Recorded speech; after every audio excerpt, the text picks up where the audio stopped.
to call to order the October 21st, 2020 regular This is terrible. meeting, regular school committee meeting via Zoom technology. At this time, I would ask those who so choose to stand for the Pledge of Allegiance. I pledge allegiance to the flag of the United States of America and to the republic for which it stands, one nation, under God, indivisible, with liberty and justice for all. Thank you so much. And now there are no citizens' comments tonight, and so we can move right to the main event. Brooke, take it away. Okay, so we're going to start, I'm assuming, with our presentation to Luther Burbank. Is that what you're thinking, Chairman Codian? Yes. Okay, and I'm not sure if, I don't see Senator Tran on here yet. Not yet. I'm all watching. Right. We're gonna keep going, and Okay, so we'll pivot. How's that? we'll pivot. So, well, yes. Do you want to just go with the agenda and wait until he comes on, and then we can do both? Correct. Now, I just want to. I've done some moving around on the agenda, and so after I did have the citation presentation first, then is the consent agenda. After the consent agenda, we'll go to the business manager's report. Then we'll do the subcommittee reports. Then the chair updates, superintendent updates, and then the new business items and the old business items. So what I tried to do is front load things that I think might be quick. And also I have under new business, the elementary school principals up first for that. So welcome and thanks for being here. So no Senator Tran yet? Okay, so Pat, oh no, consent agenda. Can I have a motion to accept the consent agenda? Elaine, you're right. I move to approve the consent agenda of October 21st, 2020, containing the meeting minutes of October 7th, 2020, and the warrants of October 23rd, 2020. Second? Second. Thank you, Steve. Roll call. Can you see me? Can you see me? Yes, Yes. there you are.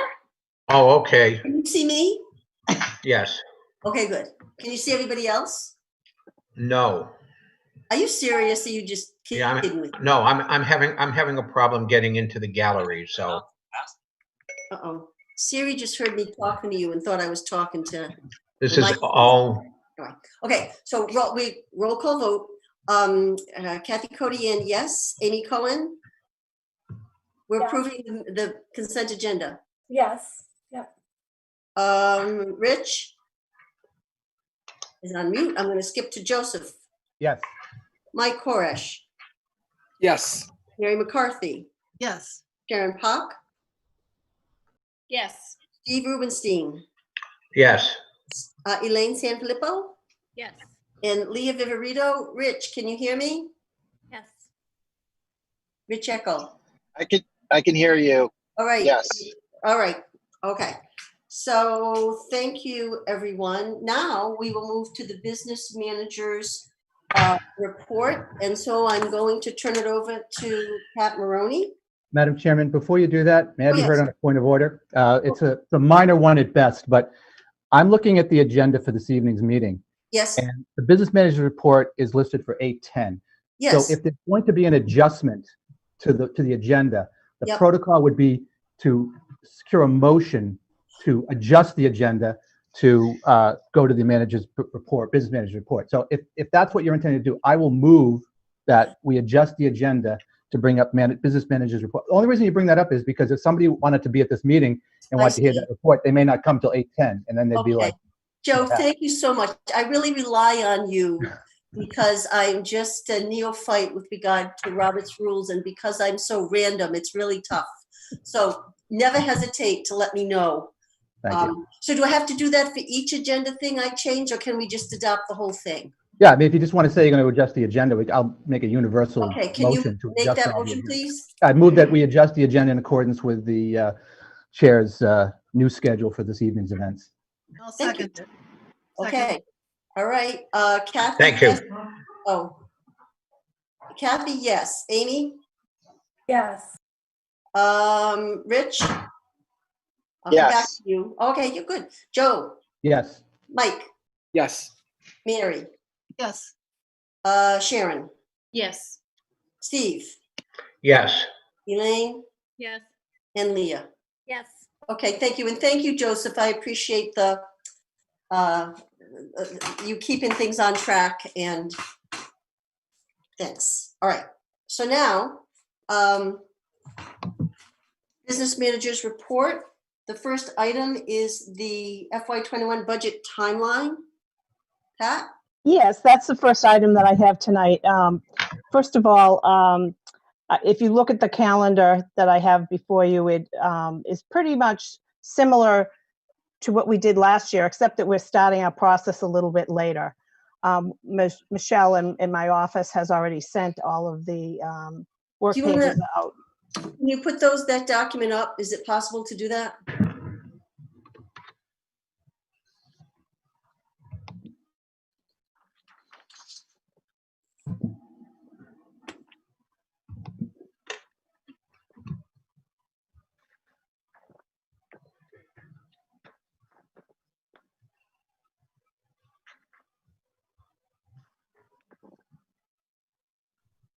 Thank you so much. Okay, so folks can see that now. Okay, Pat, go ahead. So I've tried to touch every area and try to keep things pretty consistent, as to previous years. If anybody has any changes that they need to any of these items, if you could let me know, or we could talk about them tonight. And I've also included on this timeline school committee updates, and that's in a draft form, and that's probably more for you, Kathy, to take a look at and see when you want to bring on all of the different administrators to talk about their departments and, give us a kind of an overview of what the year is going like for them. Okay, that is in addition to the workshop we have in January. So we would Yes. bring it in. Okay, Yes. so that would be good. And you know what, actually, if you want to do that with Budget and Warrant Committee, I think Okay. they're more than capable of chunking that out Sure. for us. So Steve, would you mind taking that on in your No. committee? No. Okay, thank you so much. Any questions at this point in time about the timeline? Leah? I just have a quick question about funding. Maybe it's not appropriate, but funding for this year, and if we're going to have that built into meetings around perhaps potential shortfalls, et cetera, and how that would affect next year. Pat? Yeah, when I have updates on items like that are significant to our overall budget, I'll bring them to the committee only because I think it's really pertinent that we keep on top of this moving forward. I've seen some changes in the Chapter 70 money coming through and a couple of other line items in our revenue sources, and I believe it's at the governor's. It's the governor's budget that's out right now, and we're just waiting for updates to that. We'll move to the next level of voting at the state level. Okay. Any other questions at this point in time? Yeah, this is step one of a multi-step process that most of us have been through before, and for the new folks, the Budget and Warrant Committee will have an orientation to the budget development process. They'll schedule something for folks. Okay, so the next item is the Unibank, a vote. Pat, I'm trying to get the email that you sent. Okay, so I sent an email out to everyone today, giving kind of some bullet points about what has happened with this this one United Bank and the process that we went through. So one of the items that I put in the bullets was that One United Bank does not have a municipal business banking division like some of the bigger banks do. And for that reason, that's why we're having this vote tonight. They've requested that we vote to, we have the controlling board vote to approve the deposit of funds into their bank. And Okay. there were, Good. and there are just a couple of other things that I wanted you to know about. It's more of like a logistical thing, but they're requiring that the treasurer make the deposit in person. Mhm. Most of in Boston and their branch in Roxbury. And another item I wanted to make everybody aware of is that they are FDIC insured. Has everybody had a chance to look at this, the email from Pat that she sent out today? Yes, Okay, Steve, I'm recognizing you. thank you. Pat, on this, since, are we going to be able to deal back and forth with this bank on electronically? Is that what we're going to have to do, basically?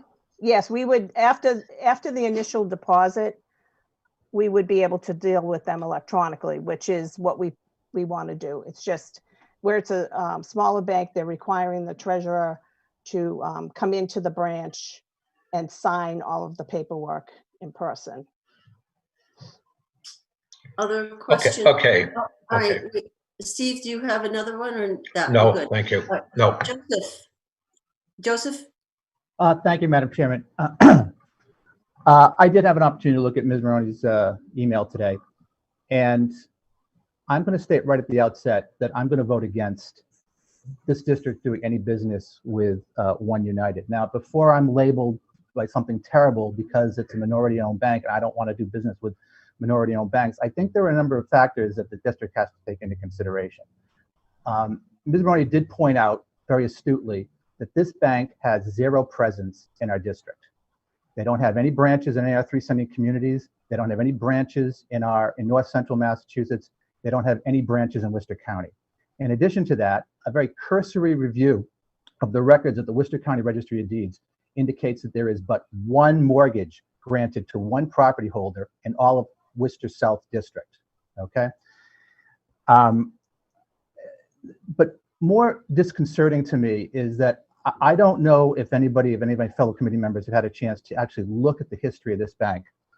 And I'll just read to you the headlines from the Los Angeles Times in a story about this bank that says, "Bank at center of Representative Maxine Waters' inquiry has checkered past." That's Maxine Waters. She's a federal House of Representative member representing one of the districts in the Los Angeles area. This bank is chartered and headquartered in Massachusetts. But if you look at the Banking Commission's website, the Massachusetts Banking Commission's website, you will see that the bulk of the business that they do, the bulk of their efforts are in California. As a matter of fact, that one mortgage that was on record at the Registry of Deeds, I looked at the address for the bank and it says Crenshaw Boulevard, Los Angeles, California. The owner of the bank, his name is Kevin Cohey. He does own property here in Massachusetts, but he splits time between here and Los Angeles. And again, without getting too sore and in too much detail, Mr. Cohey has had a very colorful past, and there are a lot of articles online regarding Mr. Cohey, his arrest record, and some of the other matters that this bank has been involved in. One in particular had to do with a mansion they bought in Santa Monica for $6.4 million, which banking regulators in Massachusetts forced him to sell, along with the luxury cars that he purchased. The emphasis of his bank was to go to Los Angeles and attract those Black entertainers into his banking industry. I really think if the members of this committee looked at this bank, looked at its contacts with our district, and looked at its history, I'm not sure that this is a bank that we want to do business with. So again, I don't want to be colored in any sort of negative way because I'm speaking about this bank, but I think that we should be looking at banking institutions in our district that are, interested in helping minority property owners, first-time property owners, get mortgages, get homes, invest in businesses in Worcester County, invest in businesses in our district, invest in businesses in North Central Massachusetts. And even Pat said she had a hard time communicating with the bank. And I would ask them simply, how many developmental projects are you invested in North Central Massachusetts? I suspect probably very little, if none. So I'm going to get off my soapbox, and I've said my piece, but I don't think this is the institution that we want to be doing business with. Thank you, Joseph. I'm going to hit the pause button now because I can see that Senator Tran is waiting to come into the meeting. So Alita, it says I have the admit button. Is there a reason for that? I just made you co-chair so that if somebody raised an electronic hand, as some of the members like to do, you'd be able to see it. How would I see that? I have no, is there a You'll little? see a little, where the pictures are, you'll see a little electronic hand go like this. Oh, all right. Hey, I'll try it. Okay. So Brooke, I'm going to turn it over to you. And we're just waiting for Senator Tran to come into onto the screen. Mhm. While he's doing that, I am going to speed it up. And, I think tonight we are just so fiercely proud of Luther Burbank School. We're proud of the students, we're proud of the staff, of the administration, and of the community. You know, I was thinking today as I drove by the high school, there's an NRSD sign there, you know, about we love our NRSD staff, and I know that started in Lancaster, and it just speaks to what Lancaster is all about. It's a special community, and I know how hard they work there, and they never work for the glory, they never work for awards, they never work for anything like that. But this is one time when they've been acknowledged at really the highest level you can be acknowledged at the federal level. And so I know that Dean Tran is online right now, and I've got something to present here. So I'm going to let you know, I'll show it to you here quickly if we can. And I know that both Laura, our principal of Luther Burbank, is here, and Laura Friend and Steve Grant, our assistant principal.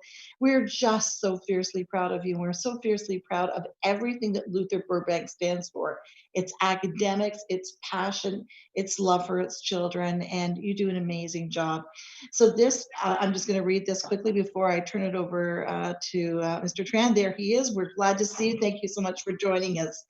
So this says, from the Commonwealth of Massachusetts, the House of Representatives, be it hereby known to all that the Massachusetts House of Representatives offers its sincerest congratulations to Luther Burbank Middle School in recognition of the exceptional accomplishment of being named a Blue Ribbon School by the United States Department of Education. The entire membership extends its very best wishes and expresses the hope for future good fortune and continued success in all endeavors. And this is signed by Speaker of the House, Robert DeLeo, and of course, State Representative Harold Naughton Jr., who wanted to be here tonight and could not be. And I know I'm not nearly the type of stand-in for him, but we want to thank Representative Naughton for sending this along and ensuring that this happened, just as we do. Mr. Tran, we're so thrilled to have you with us tonight as well. Thank you so much. So congratulations, Laura, Steve, and the entire staff, students, and community of Lancaster. Amazing. So Mr. Tran, I'll turn it over to you. Well, first of all, thank you very much for having me to join with you all tonight. You know, it's just an honor to be participating in tonight's meeting. One of the things that I need to begin by saying this, I think there is something in the water in Lancaster, because yesterday I celebrated the Teacher of the Year, Miss Jennifer Hedgerton, who lives in Lancaster. And can you believe it? That's a Teacher of the Year. And now she's qualified to be the the National Teacher of the Year. And she lives right there in Lancaster and in my district. And unbelievably, tonight, we're celebrating one of only 6 schools in Massachusetts, one of 6 schools in Massachusetts to be named a Blue Ribbon School. That's unbelievable. And I have to be honest with you that Luther Burbank Middle School is one of my best middle schools in the district. So don't tell anybody that though, because I have a lot of middle schools in my district, and I'm extremely proud, privileged, honored to be here tonight to celebrate the special occasion. You know, I look at this award, not just any award. It's an award that is a testament to not only the incredible hard work that the students put forth, but also the hard work the teachers and everyone involved at the school put in. So it's an award for everybody who is involved with that school. So with that being said, you know, on the behalf of the Massachusetts State Senate, Senator Eldridge and I, of course, he has students who attend that school. He and I would like to present a citation to all of you in the school. And the citation is right behind me. Let me move my laptop so you can see. Right there. And it reads, the Commonwealth of Massachusetts State Senate official citation, be it known that the Massachusetts Senate hereby extends its congratulations to Luther Burbank Middle School in recognition of being awarded the Blue Ribbon status by the U.S. Department of Education for academic achievements, innovation in curriculum and teaching methods for 2020. And be further known that the Massachusetts Senate extends its best wishes for continued success. Signed by Karen E. Spilka, the Senate President. Signed by myself, the Senator for this district, as well as Senator Eldridge. And to offer this citation to the school on today's date of September 24th. Well, you know, September 24th was when we found out that you won the award. But I wish we could do this in person because all of you and the students really deserve this. And you know, if there's anything that I can do to further brag about this, let me know, because we're gonna have this post up, and I want the whole entire Massachusetts, the whole entire world to know that this school is in my district. So congratulations.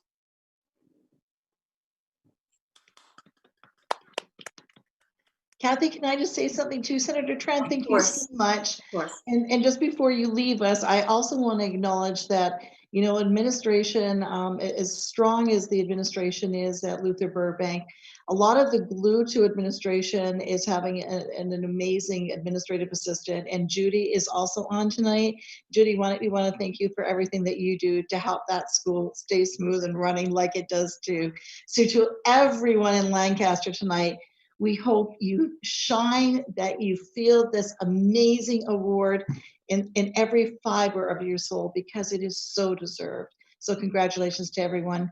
Thank you, Senator Tran. We appreciate that. Thank you. Thank you, everyone, and have a great night. Thank you. You too. Good night. Thank you so much. Couldn't be prouder. And I've got the long view of this district, and it's phenomenal. It's good leadership, it's good teaching, it's a cohesive school community, it's all the things that represent best practice, care for kids, a caring school community. So thank you for your leadership, and extend our thanks to your incredible staff and the other members of your school community. Thank you. Thank you. Good night to both of you. You don't have to stay for the full meeting, by the way. Unless you really want to. Thank you. Thank you. I know that Steve, Judy, and I just want to thank the school committee and the entire district, really, because I know that this is really a reflection of the support that we receive on a daily basis and the collaboration we share with our colleagues across the district. So we really take this award as a reflection of our collective work. And we're really very humble and grateful for the support and all of the incredible hard work of our students and our staff and our families. This award really is a recognition of them, and we're really humbled and privileged to be a part of it. So thank you. Thank you. Thank you. Enough said of all of this. We'll try again tomorrow, is what I say to Steve every single day. Very good. Very good. Thank you. Thank You you. all have a good night. Good night. So I hate to segue back. That was such it was a real high, which is awesome. Okay, I'm trying to get my mail. I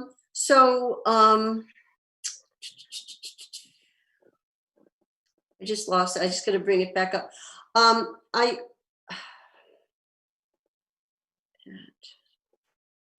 Excuse me. I'm so sorry. I think it'll come right up on top. Yeah. Okay. So we heard from Steve and from Joseph. Does anyone else have a comment about the Unibank? I obviously did not do any extensive research, but the two things that I had questions about was the fact that it has no municipal banking division. I don't know how significant that is, but the other thing, and is that it appears that there is the customer service is a difficulty being able to get in touch with folks. And so I think for me, those are issues. Like Steve, I feel very strongly that we should be looking to support business relationships with minority-owned establishments. But I'm wondering if at this juncture, this is the appropriate one. And I wonder if we need to do a little more research, but also to Joseph's point, look at those institutions that really support initiatives that are supportive of minority businesses and entrepreneurship and those things. So I don't know what else folks would like to contribute. I see, Steve, I'm going to call on people who haven't had a chance to speak about this, and then I'll come back. Brooke? I would encourage that we take some time to step back and reflect on this, quite frankly, tonight. Of course, being in the office and watching what Pat has been through, I have some concerns. So I would like us to I would encourage that we step back right now and just push pause at this moment in time. But continue to explore this and find something that meets our stated goal. Yes. Because we do have a stated goal relative to supporting minority institutions, correct? Yes, that's what I'm thinking. Steve, wait, I have to unmute you. Okay. All right, Steve, unmute. Can you unmute? I'm trying to unmute you. I'm having a problem tonight. I can't get the gallery view either. Okay. But okay. I would agree with Joe, and I think this is probably, while this was the first or one that came up basically, and it probably is, I think it's the only one here in Massachusetts. I agree this is not, I would say this is not the institution we should be dealing with at this point, and would support a no vote on this. Okay. So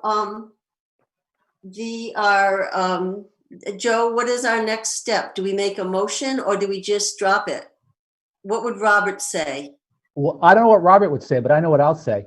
Madam Chairman, I move to table any vote on any decision regarding entering into any type of business relationship with One United Bank at this time. Second. Second, Steve seconds. Okay, any questions or discussion? Okay, I vote yes to table. Amy? Yes. Rich? Hello? Okay, I'll come back to Rich. Joseph? Yes. Mike? Yes. Mary? Yes. Sharon? Yes. Steve? Yes. Elaine? Yes. And Leah? Yes. Okay, Rich, are you there? Okay, so we have the one, it's just approved, that we're going to table it and continue to pursue this goal and continue the work. But thank you, Pat, for all the work you did. Steve, thank you for bringing this to our attention, and we'll move forward and look for another relationship with a financial institution or any other businesses that we can support. Okay. Hail donation, Pat. Yes, we have a donation of $3,315 from the Stowe Parent Teacher Organization. And this donation was made to put towards the purchase of tablets for the coding club. And we need approval tonight. Elaine, would you make the motion? Yeah, I'll move to accept a donation in the amount of $3,315 from the Stowe Parent Teacher Organization to be used toward the purchase of tablets for the Hale Coding Club. Okay. Can I have a second? Second. Okay. Kathy, yes. Amy? Amy's got the thumbs up. Rich Eckel? Joseph? Yes. Okay. Yes. Thank you. And Joseph? Mike? Yes. Mary? Yes. Sharon? Yes. Steve? Yes. Elaine? Yes. And Leah? Yes. Okay, so that is approved. And then the last item under business manager report is September results of operations. Pat, would you put that up on the screen, please? And Alita, if can you there's put that up? anything. As she's getting ready and putting that up on the screen, I'll start to talk about some of the challenges that we've had at the beginning, of the school year. Staffing leaves, substitutes, and leaves with the FFCRA, which is the Families First Coronavirus Response Act, are truly items that will be challenges for this year's budget. Now, September is very early on. We don't have our final assessments, or it's still so early. We don't know what temperatures are going to be, if we're going to have savings in utilities. We don't know what's going to happen with busing. Transportation, there is some savings right now. And the savings has to do with the fact that we're not transporting at the high school right now, but that will change dramatically and go the other way once we start transporting kids to the high school. And that is all reflective of the fact that we can only put, I believe it's 26 kids on a bus. So, yeah, on a 77 passenger bus. Yes. So at this point, and if that happens as well, custodial will also, the cost for custodial staff will go up, because right now we are able to take the part of the staff that's at the high school now and redistribute them across the district because of the additional cleaning that we need in the elementary and middle schools. So that could be a challenge coming up. We will have some savings in athletics because sports aren't taking place. We're hoping that savings there, and weather. Most sports, there are some sports, but most sports will not be. Right, most sports. Some sports are taking place, but again, there are also increased costs in transporting the kids because, again, we can't have more than 26 kids on the 72 passenger bus. So does anybody have any questions about anything on this report? Amy? Yeah, I to start with, where are the savings from the transportation shown on this summary? It would be under system-wide.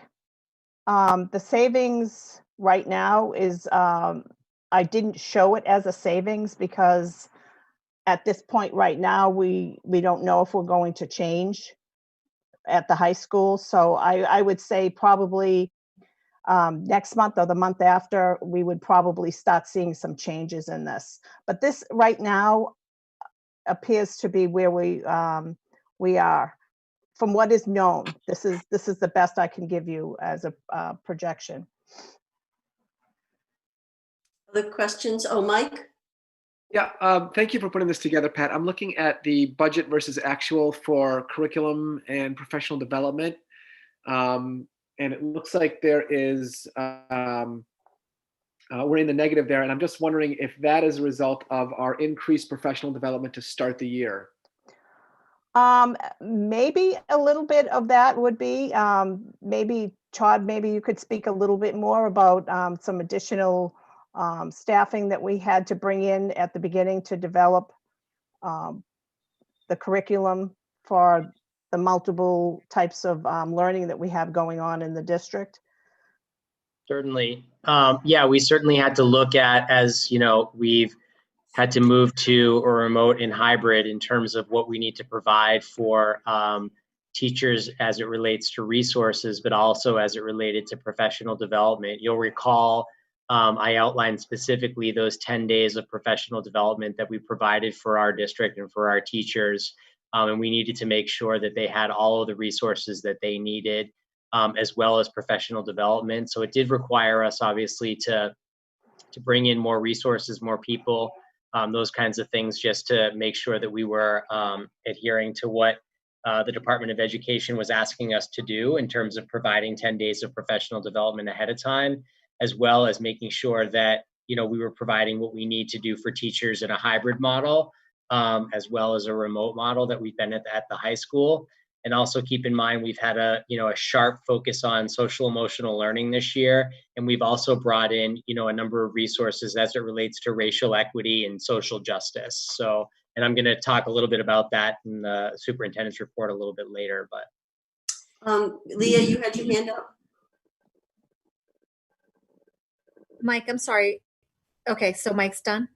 Yes. Okay, I'm wondering if you could just explain, Pat, a little bit about the Neshoba Regional High School number, that really large 382,000. I mean, I assume that we still have the same number of staff members.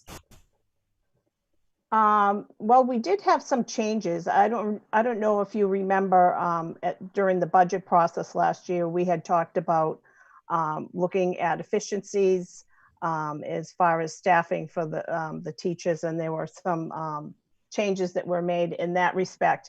It wasn't that we let teachers, we laid anybody off, but there were some people that we didn't bring back, and most of it was because of enrollment. The class sizes were smaller, and I think we had savings across the board there. And the other thing that's there is there are some things that just aren't happening at the high school level, and I put a projection in as to what I thought would be spent, regardless of whether or not we were in hybrid or full remote. So, I'm planning for both at the same time. So you just have to look at these numbers. This is very, very early on in the school year. I guarantee this is going to change significantly in a couple of months. So just bear with me in this respect. Brooke? Just a couple quick thoughts too. I believe, Pat, too, there's a part of a salary that's between curriculum and professional development and the high school that needs to be adjusted there. I think that there are a number of adjustments, and I think, Pat, as well, this doesn't reflect any of the CARES money coming in that will help to offset. Is that right? No, it does not. Okay, so I think that that's also really important for folks to realize that there's some of this in here that will be picked up once CARES money flows through, that it just hasn't come in. So I think you'll see that, and that kind of gets back to exactly what Pat's saying, that you'll see some dramatic changes here. So I would look at this this is a snapshot of where it sits right now, but you'll see this change somewhat dramatically here in the next month, 2 months, as some of the stimulus money that was promised starts to flow through. It just hasn't hit our coffers yet. So you're seeing some bigger expenditures that we had to make that will ultimately be covered. Any other questions for Pat? Seeing none, if there are no objections, we will move to subcommittee reports. Steve, do you have anything to report? unmute.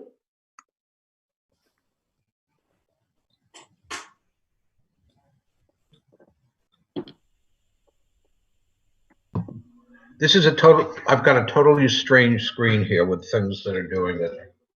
I don't know what's going on. We had our first business meeting. We had our first business meeting on October 14th.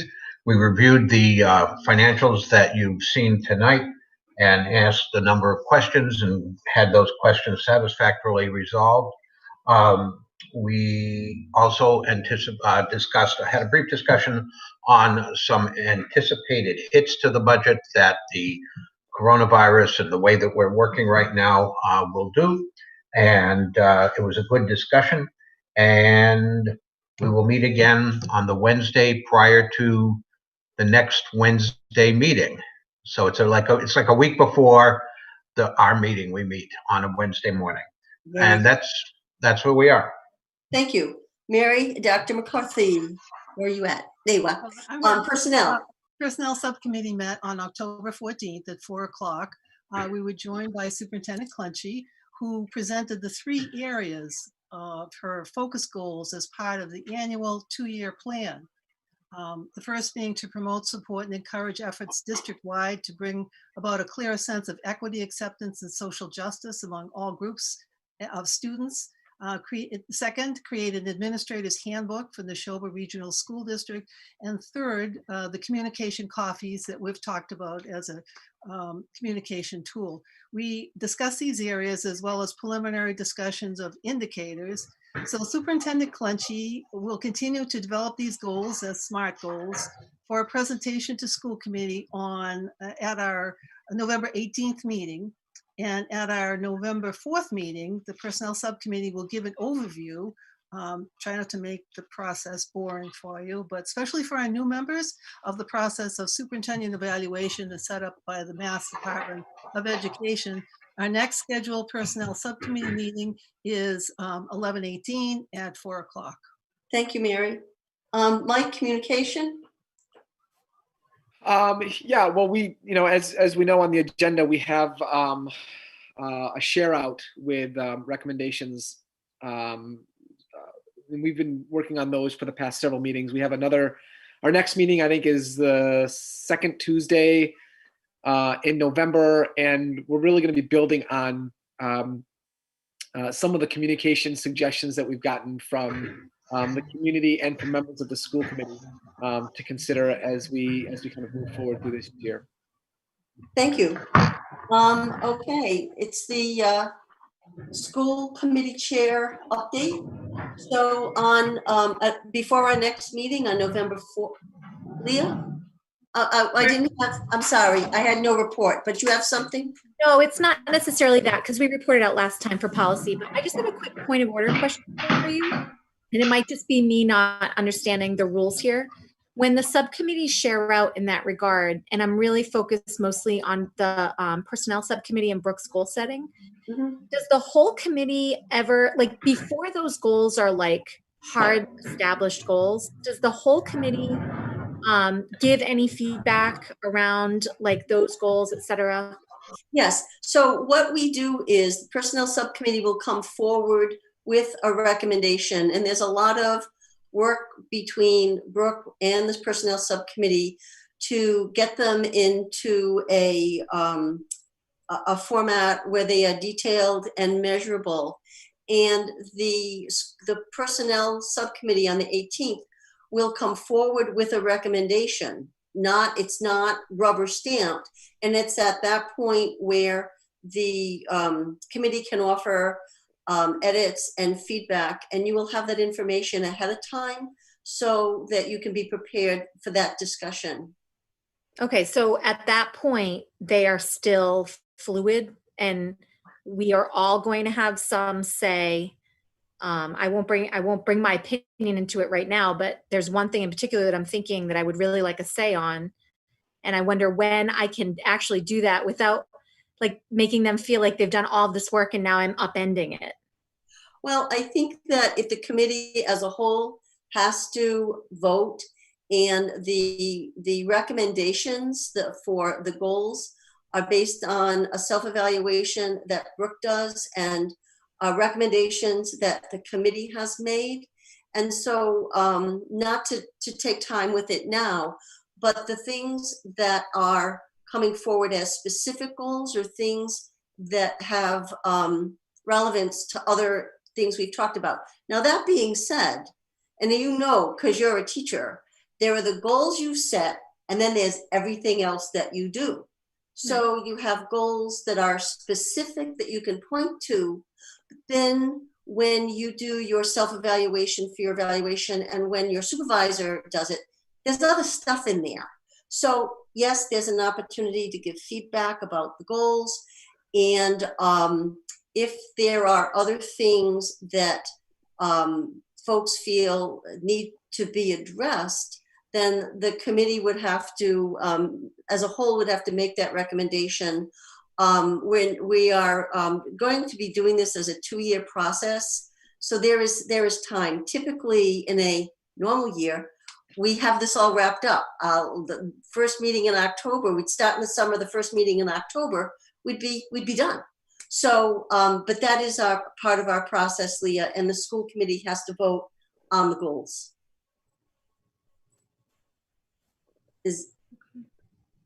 I hate coming in at the 11th hour and upending things. I know that makes people very unhappy.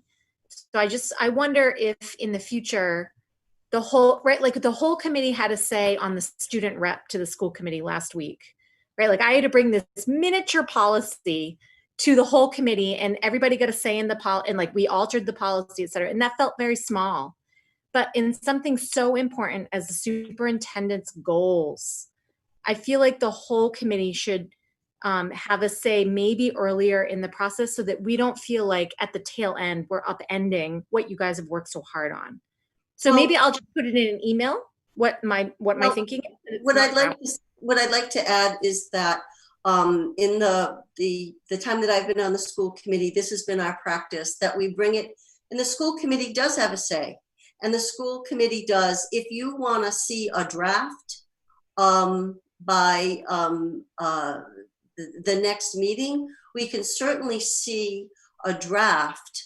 But the school committee has to approve. That's part of the process, that the school committee has to approve the superintendent's goals, and the superintendent's evaluation is public.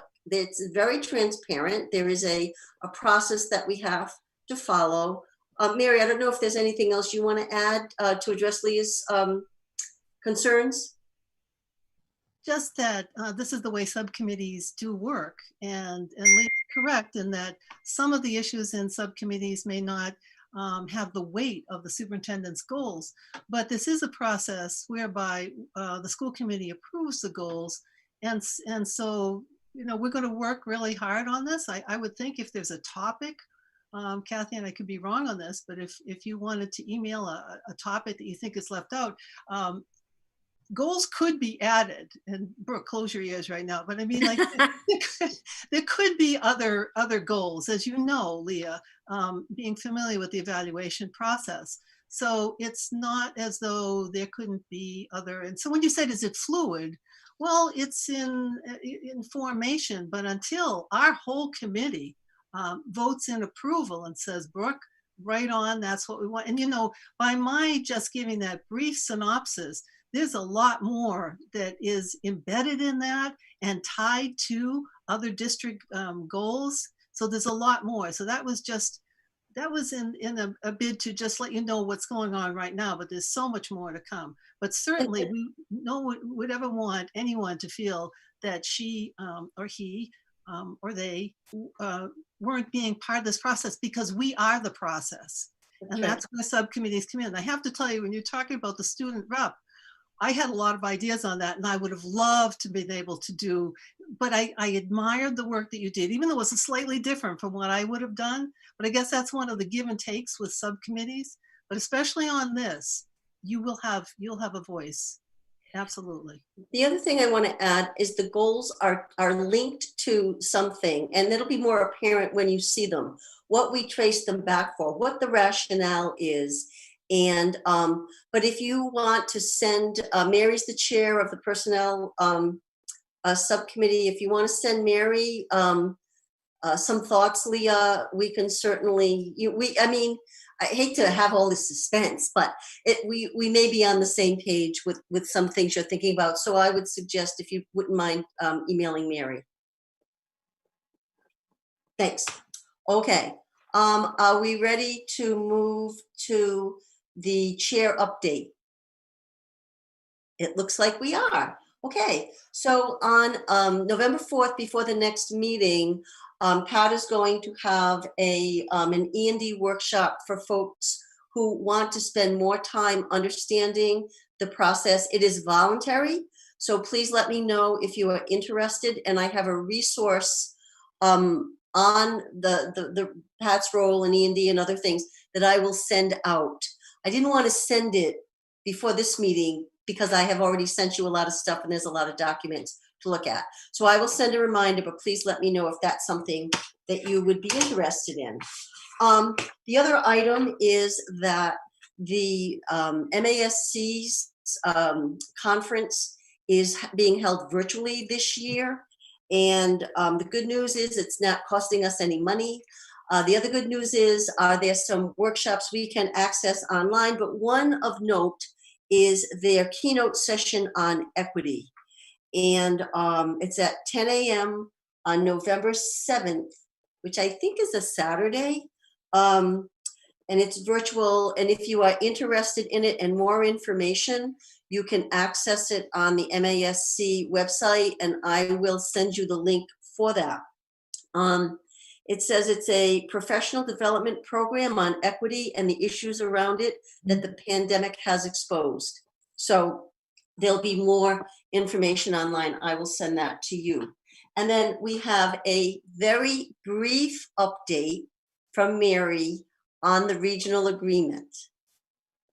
So Christine Lynch from DESE advised us last February, I'm going to do this part very quickly, that we could proceed in regard to our regional agreement, that we could proceed with the review of our town certified census population by our 3 town clerks. And so all of us who were on the committee remember the process. It seems as though it was like 10 years ago that we talked about this, you know, with everything that's so changed. But we completed the process with the very positive outcome of 3 additional members to our school committee. And so Amy, Rich, and Sharon, you know, we're really happy to have you with us. So Christine Lynch and Michelle Griffin both work in the finances department at DESE, and they were reviewing our entire agreement to ensure compliance with major MGL changes, DOR regulations, and DESE policy changes, because that hadn't been done. So that was February, and then COVID happened.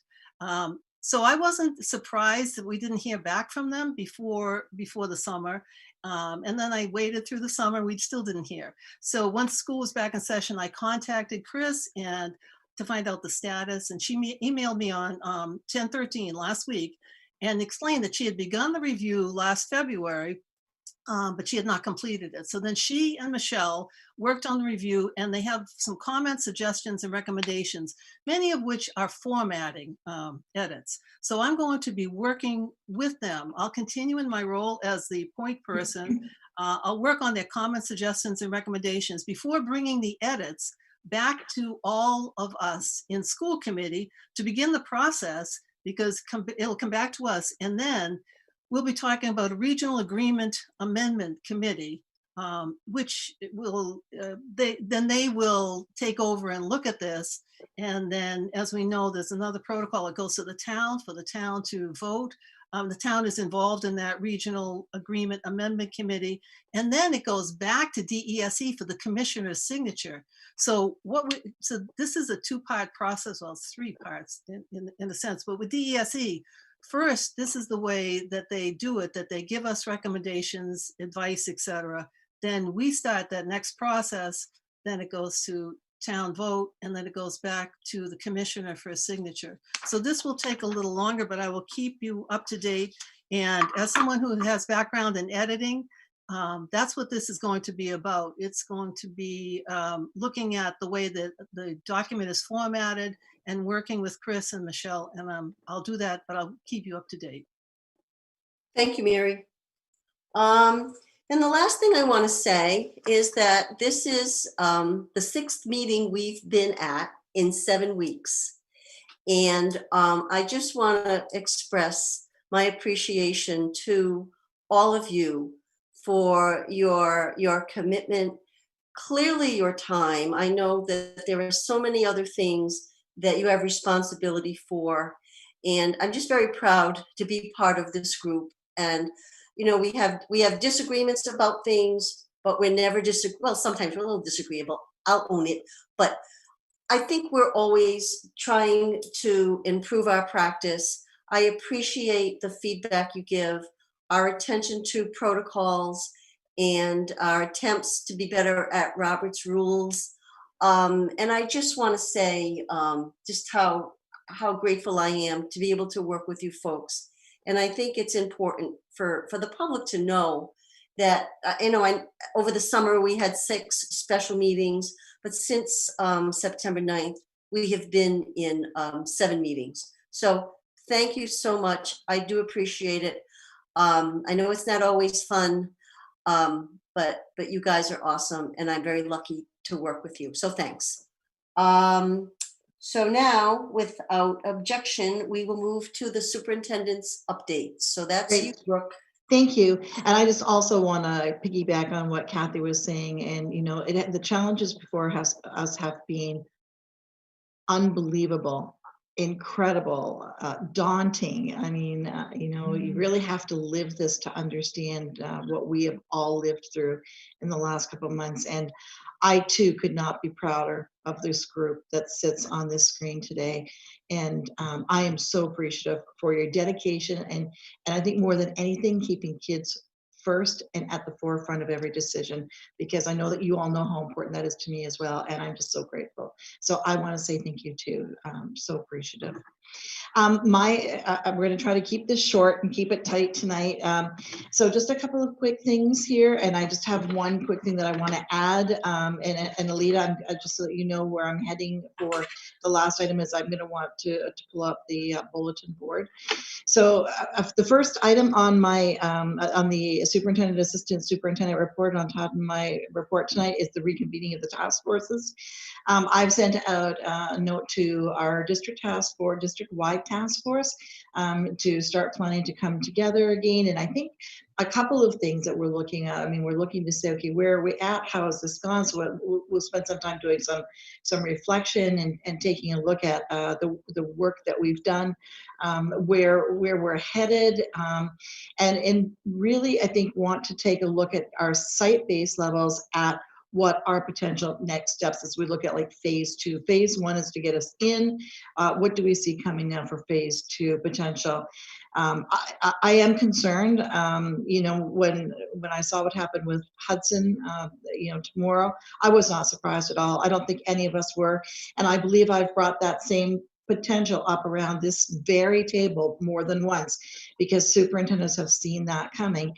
And when you lose people like 14 at a time, or 9 or 10 at a time, or 2 groups of that, so you're sitting at 20 adults out of your building, it is tough to man your building. And all these things that we're living through right now, I think it's really important to bring that back into these task forces and have some of that dialogue. And what's nice about our task forces, of course, is that we've got different stakeholders on them. And so I'm looking forward to the rich conversation at each level as we bring these groups back in and take a look at where we've been, where we're at, and where we're going for our next steps. So that's just a big, kind of a broad overview of it.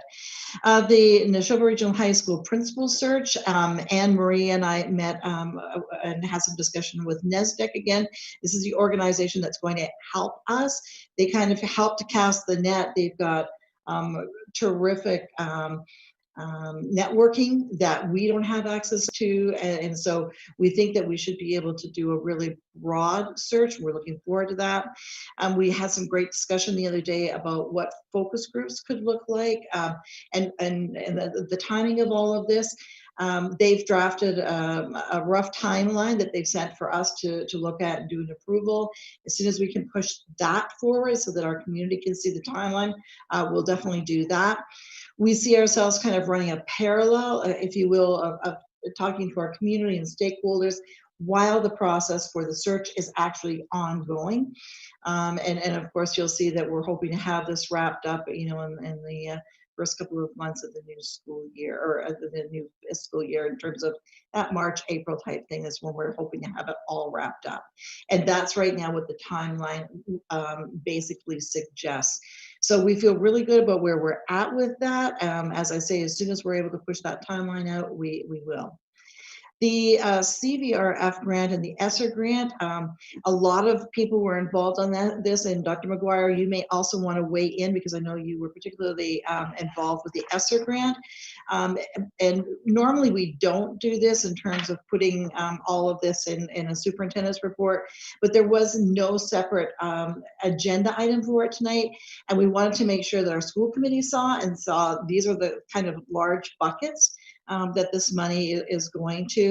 And you can see when you take a look at this and draw the parallel to what I was talking about in terms of the update that Pat gave, that some of this will now flow back in through there and help to offset some of those negatives that you saw in there. But I also want to go back and say, but Pat's absolutely right. This is such a year that we really don't know. And again, the whole notion of living with ambiguity, we're not sure really what we're up against right now. Even though we're seeing these larger leaves for the 14 days because of quarantine, one of the things we're kind of strangely so we're not seeing, particularly at the high school, is the regular illnesses that we've had in the past. We're not seeing quite as many absences on that. So it's interesting as we kind of watch all this ebb and flow with all of this. Dr. McGuire, I'm not sure if there's anything you want to allude to specifically with the ESSER grant, or we'll just leave it as it stands. Yeah, just to going back to Pat's financial report earlier, as you mentioned, a lot of the resources, PD, et cetera, that are reflected in that report certainly are going to be coming from, CARES and ESSER money. And so we spent a lot of time this summer planning for that. And so, you'll see a lot of that coming out of those funds so that we could provide those components of professional development as well as resources for our students in a remote learning environment, and an asynchronous and synchronous learning environment. And maybe, Dr. McGuire, you can just touch base on the whole Chromebook component too. I know that we are better off than many are in the state, but can you just touch base on that? Yeah, so I give our technology department tremendous credit for getting in the orders for Chromebooks so incredibly early, and we had so many that arrived here over the summer. We are still waiting for one order of 200 Chromebooks. We are lucky that we did not order from the company that so many school districts in the Commonwealth did order from, and those Chromebooks are nowhere to be found, unfortunately. Our Chromebooks are just still on a little bit of a back order and are at the final shipment that are going to our 3 through 5 students are expected within the next month. But we are lucky that we did not order from the company that many other school districts did order from. And there are some school districts out there that ordered 4,000 Chromebooks for their entire district and don't have any. So we are a little bit delayed for that final shipment to our elementary schools. But again, if people are still in need of a loaner, email Chromebook support at nrsd.net and we will help you out to get you a loaner.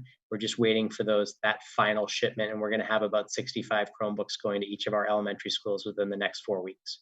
That is the latest that we have on that. So, and we'll get that information out on the website and out in our next memo as well to the community. Thank you. Mike, you had a question?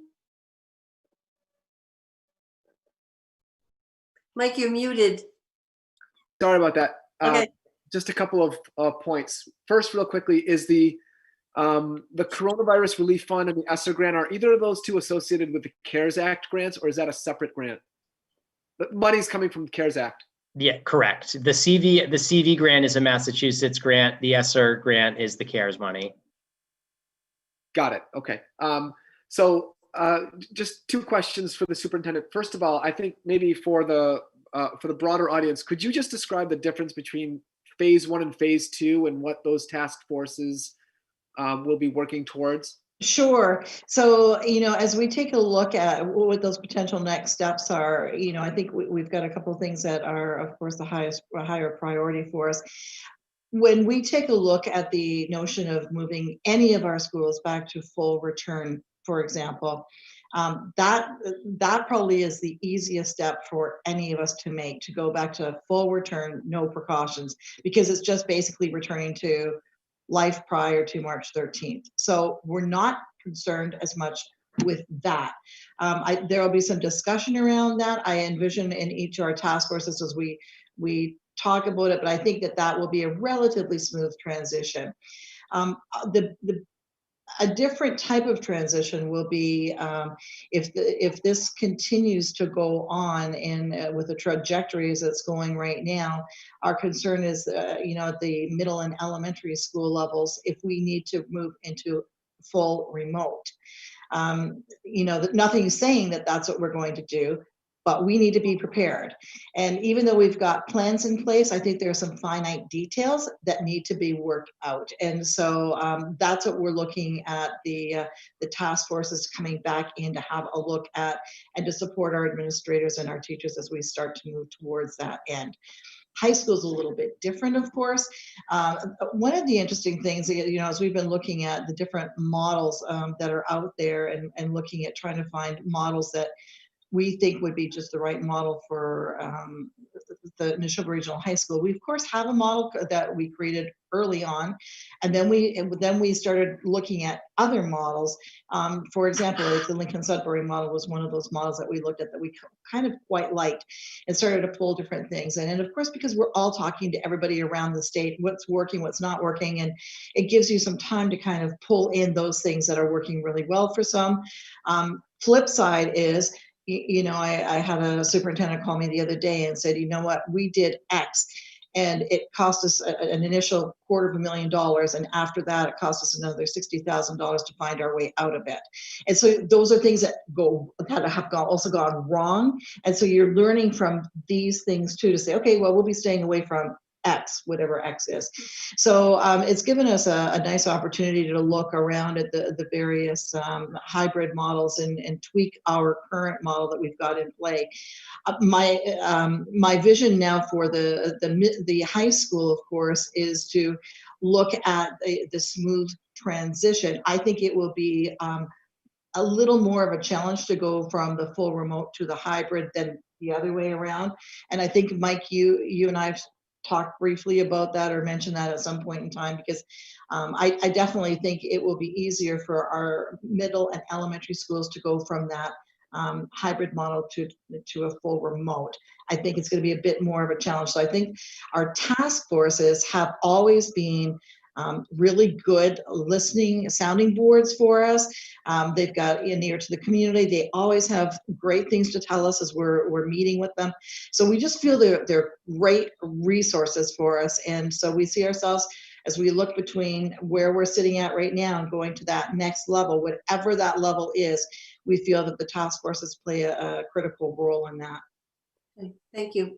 Mike, you've had your 2 comments, and Amy, go ahead. Amy? Okay, thank you. Thank you for the update. Brooke, my question is also regarding the task forces and whether why it's optional to make, I'm trying to read the actual language, but it's not showing up on the screen right now, the possibility of expanding these task forces as an optional approach. Because some of the feedback I received for the fall reopening process was that parents and student voices were underrepresented. So if you could speak a little bit to your approach to making their voices a larger part of those task forces. Right. Well, it's not for me specifically to do. I think that really falls to the administration at the different schools to do. And of course, they're always searching to make, to pull together that committee that they know will work well and efficiently and whatnot. And then I think we also have to, and I think I said this perhaps in an email to you too, Amy, we always want to make sure that we don't build these task forces so big that they become not as effective and efficient for us to get us the information that we need or to help us help to guide, facilitate some of our work. So sometimes I worry. I know the high school task force is quite large as it is. I think, Kathy, correct me if I'm wrong, but I think there's about 30 or 30 plus already on that task force. So I think I think everybody has to kind of look at where they're at. And to your point though, Amy, I think this is a great opportunity for us to also look and refine those task forces if we feel that we need to. So if we feel that there's certainly been underrepresentation, I think this is a great opportunity for us to go back and do some checks on that and maybe do some tweaks to the task forces as well. Thank you. Maybe expansion isn't the right word, but maybe rebalancing is more. Well, that's a good word. I'm happy to move that thinking forward as well to the principals. Okay, thank you. Okay. Todd, do you have the teaching and learning news?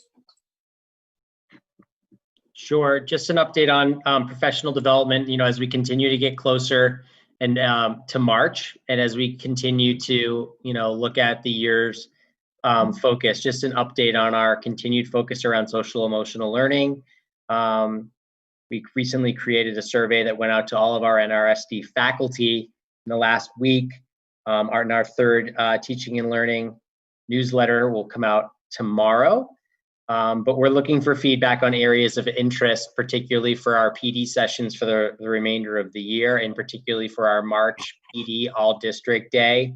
So we're looking for areas of interest, concern, and that need for PD in that particular area around social emotional learning. So we're really working on creating programming that's tied to anti-racism, racial inequity, social justice, cultural proficiencies, equity, supporting our LGBTQ populations, trauma-informed classrooms, mental health, and incorporating SEL strategies into classrooms, as well as our remote learning classrooms and modules.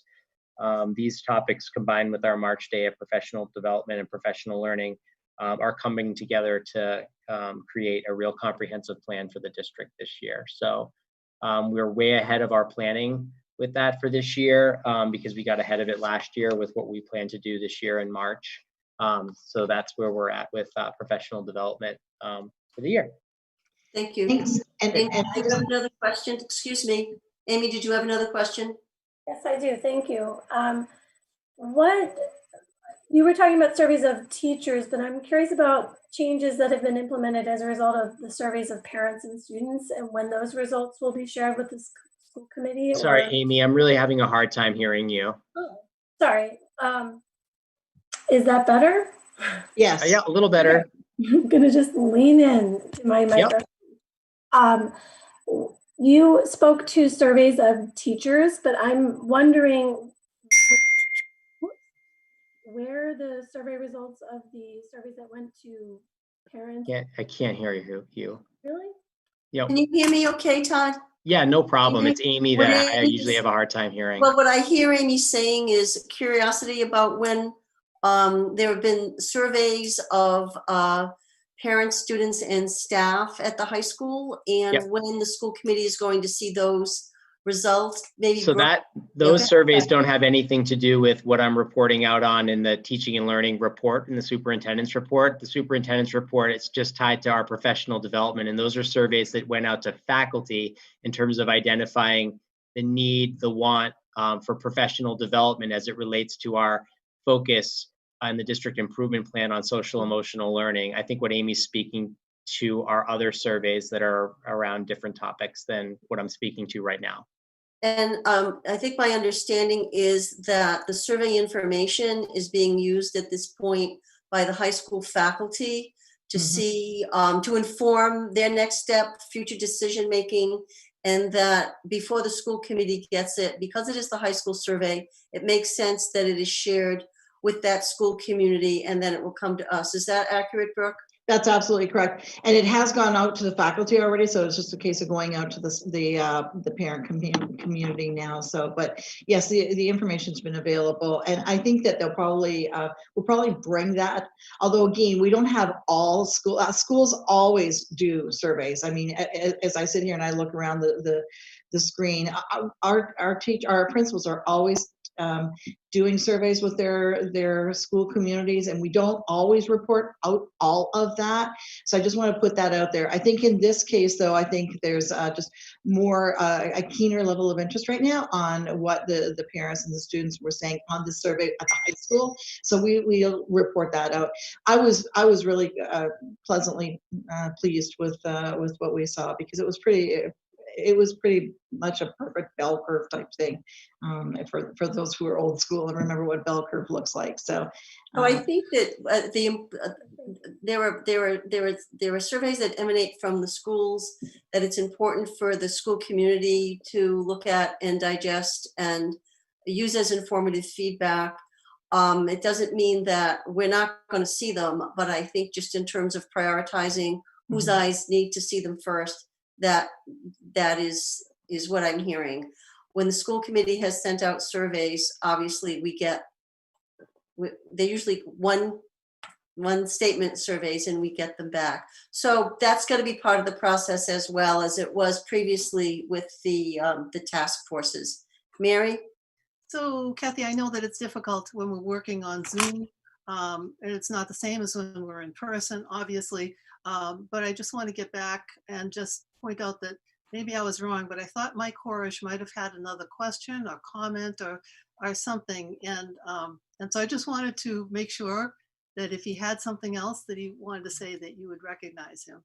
Well, I just want to interject, and that I know that this is a tough rule, or whatever you want to call it, for information only items, that I had asked that there be 2 questions or 2 comments, or a question and a comment. And I actually let Mike have 3, but if Mike has something brief, I would happily recognize him.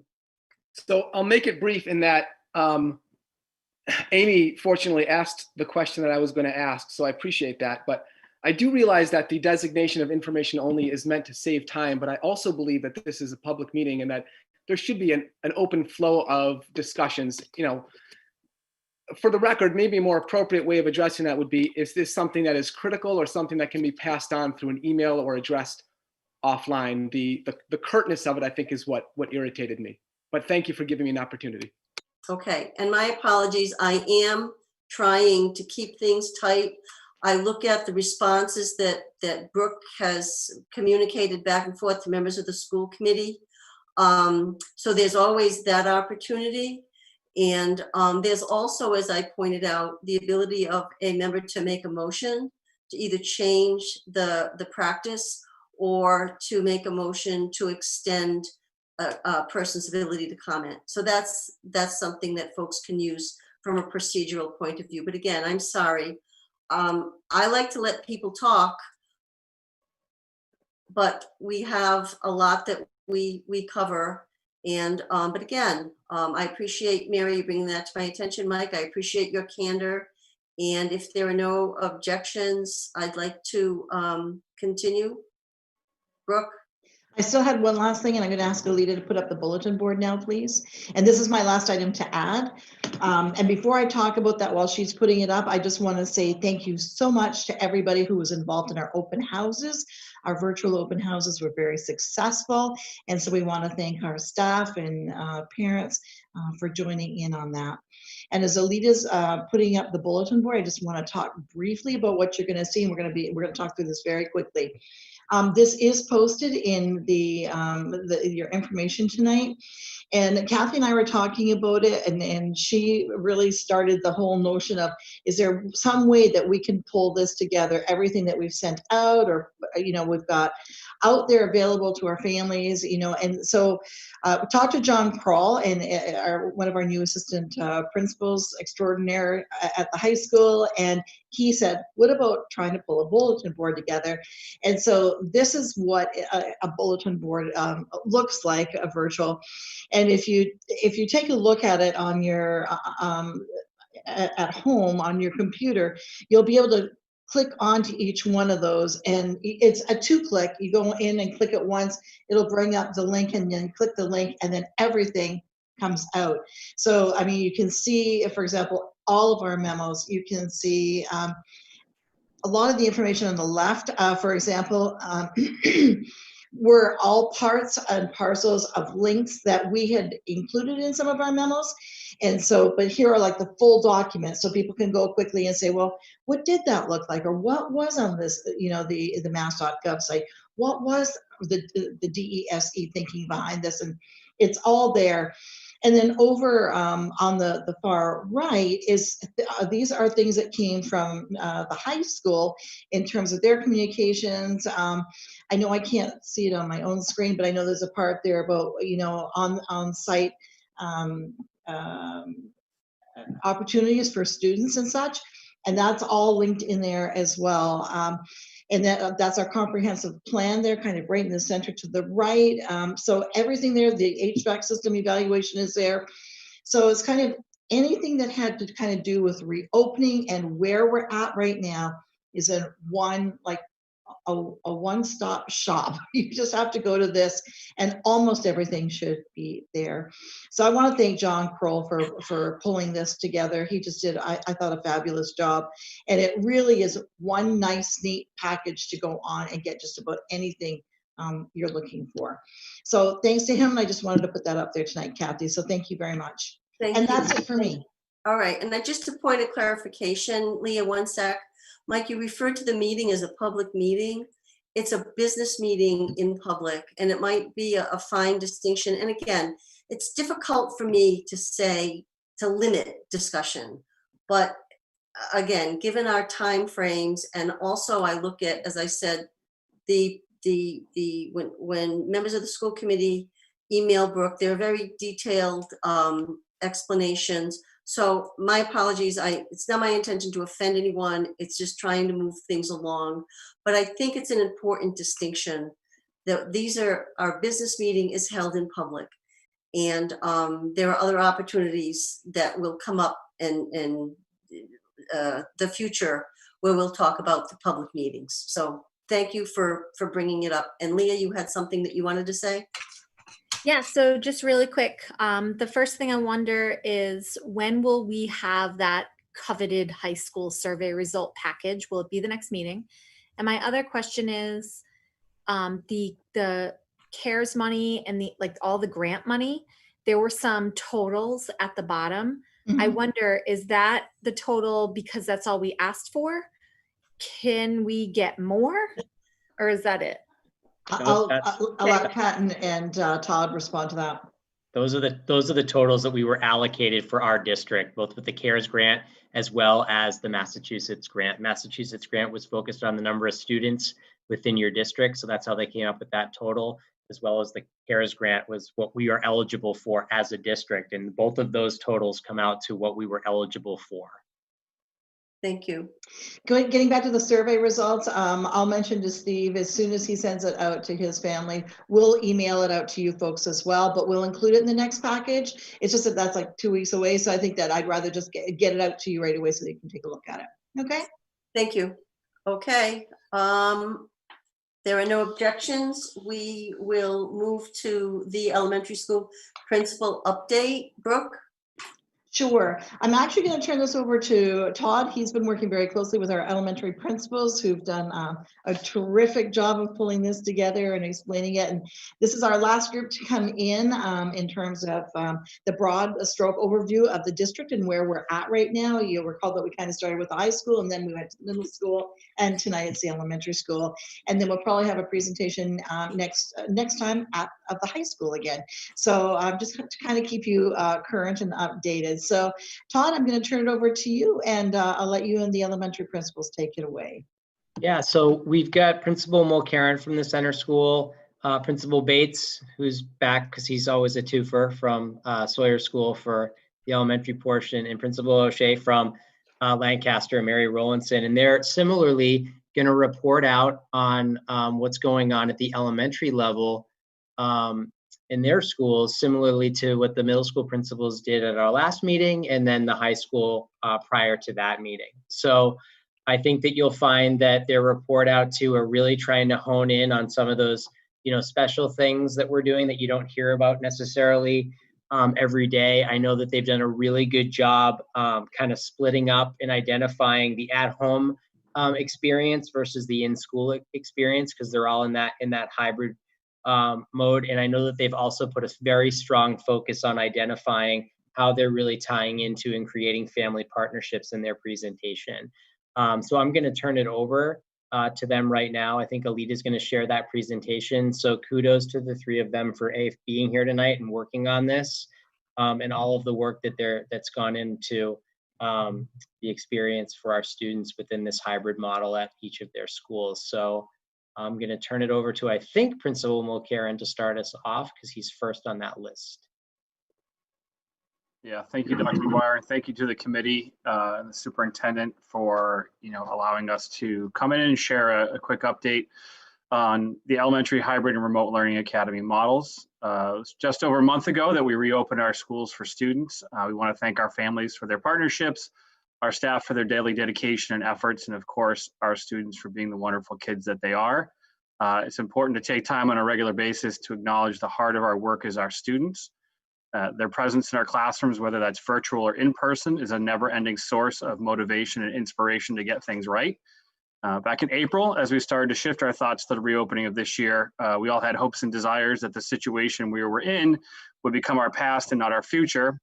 However, as the spring went on and we began our summer work, we knew that what we left on March 12th was no longer an option for September 3rd. So in all of our planning and replanning and drafts and revisions, we never lost sight of our priorities in reopening our schools. And I think we're proud to say that our goals of having all of our students feel safe, welcome, and part of a community again were successfully met. This was not merely a reopening, but a rebuilding. So this evening, we would like to share with you the status of our models, which reflect the district's comprehensive reopening plan, along with how we're approaching an understanding of how to move forward with these models. So Alita, if you can just go to the next slide real quick. So obviously, being joined by Principal Bates and Principal O'Shea, we're each going to touch on one of these topics. So I'm going to kick it over to Joel to start on family partnerships. Thank you. Thanks very much. And I would like to echo Principal Mulcairn's appreciation of all of your work. As I mentioned in our last meeting together, our family partnerships are at the heart of the work that we're doing with these new models, new to all of us in our extended communities. It is crucial that we continue not only to build on the work that's been done, but to grow as a result of an ongoing feedback process. Alita, you can go to the next slide now.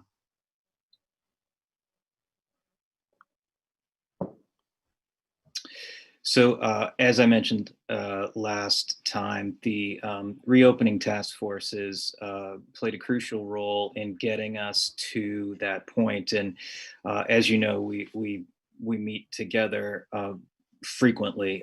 In our last meeting together with the superintendent, we talked about the idea of developing these plans on paper, but living them in the buildings and remotely. And so it requires that feedback loop, which we are actively seeking right now.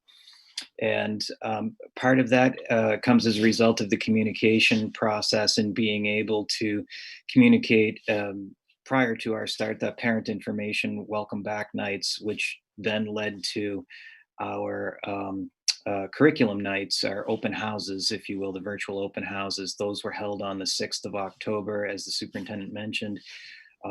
They were pretty well attended. And for those that were unable to attend, there's some of the benefits that you get from this new world is that we could record all of these presentations and make them available to families that couldn't be there that night, which is not as easy to do when it's a live presentation. And, we are about to embark on our first virtual parent-teacher conferences as the next step in that communication partnership with our families tomorrow afternoon and evening, and all day on Friday. We have virtual conferences that are open to our parents to get to drill down towards student progress and student learning, and to set goals as we do every fall for the trajectory toward progress and success at the end of the year.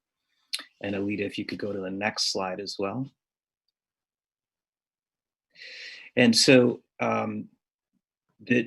these models that we have, that we're living with, that you're all living with, that our families are adapting to, require the level of transparency and communication that Amy spoke to in terms of our surveys. And so all of our schools have surveys that are either out now or coming out tonight. We are asking questions about asking questions of our parents relative to their experience with the hybrid model, the remote learning academy, the asynchronous days in the hybrid model, the Wednesday fully remote days. And we are open to that feedback. We know that it's not going to be perfect, and we want to get it right. And so it's very much a working partnership with our parents in this regard, and that serves the purpose of understanding sort of the parent's perspective of the child's experience in these models. But we want to get information from our students as well. And so, as you're well aware, that looks a little different depending on the level of the child and their ability to be reflective of their experience. So we will be getting student feedback, but it might look different at the middle. It might look different at an early childhood or elementary level than it would look at the middle school level. And I think that partnership extends as well to our community support groups and understanding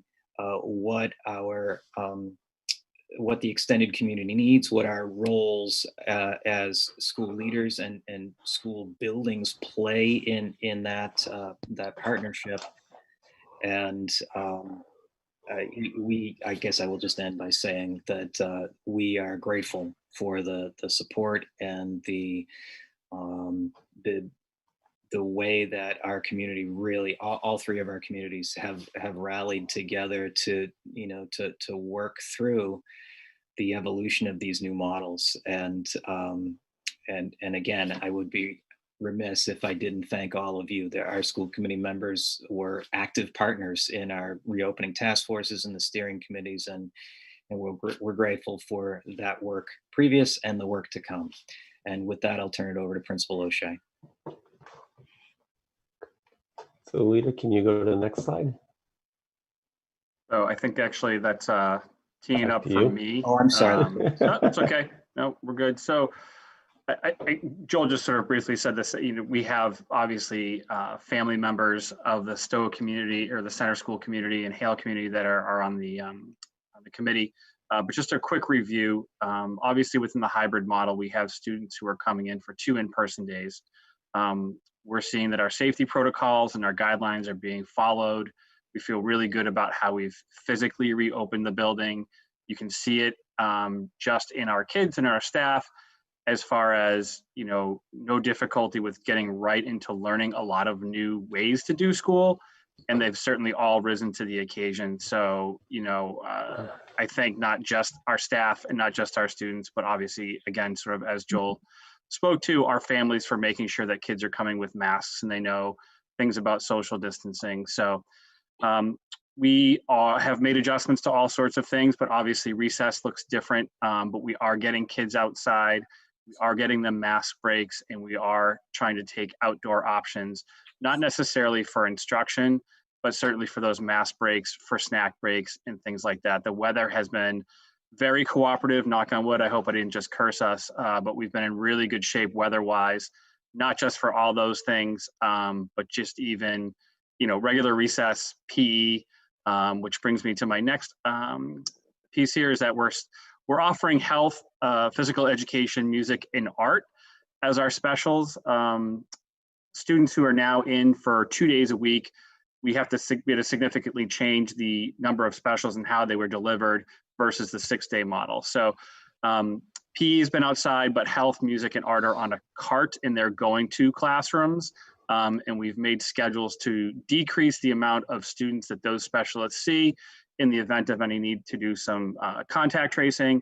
And then also it allows them to build sort of like 8 to 9 week units to work with students all in a row versus having to go to every classroom. It didn't work with the 2 in-person schedule. So we've moved our librarians to support at-home check-ins, and we're working on reopening our libraries.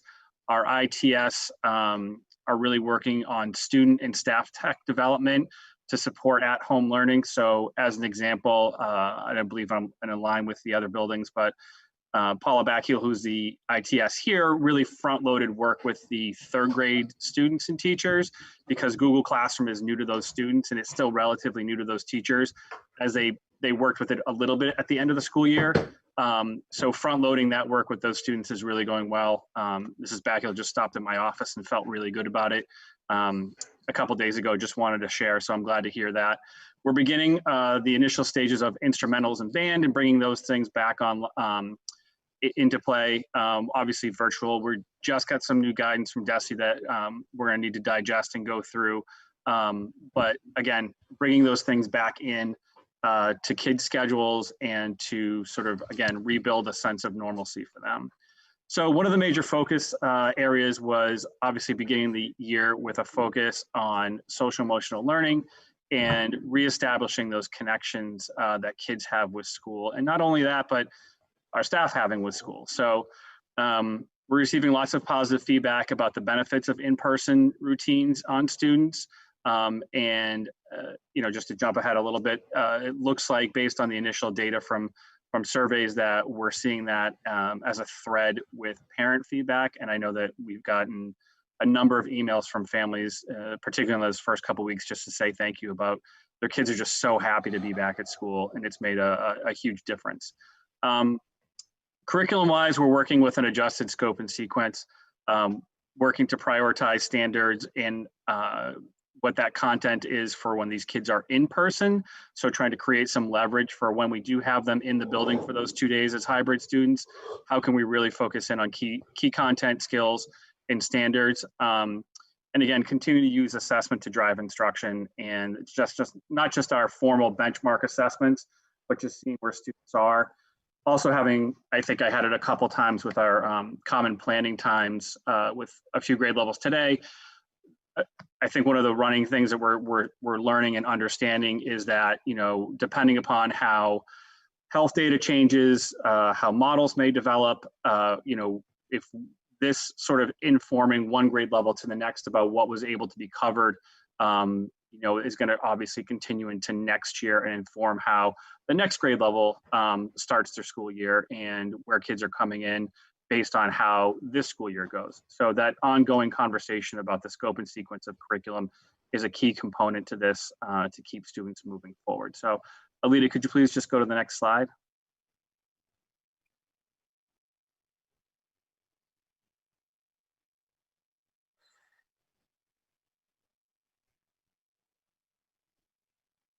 So one of the things that is obviously clear is that if kids are coming in for 2 in-person days, they're at home for 3 days. So those Wednesdays where all students are at home, we have a combination of small group, whole group, and office hours available for synchronous learning. And then there's also the asynchronous learning, which is independent work essentially.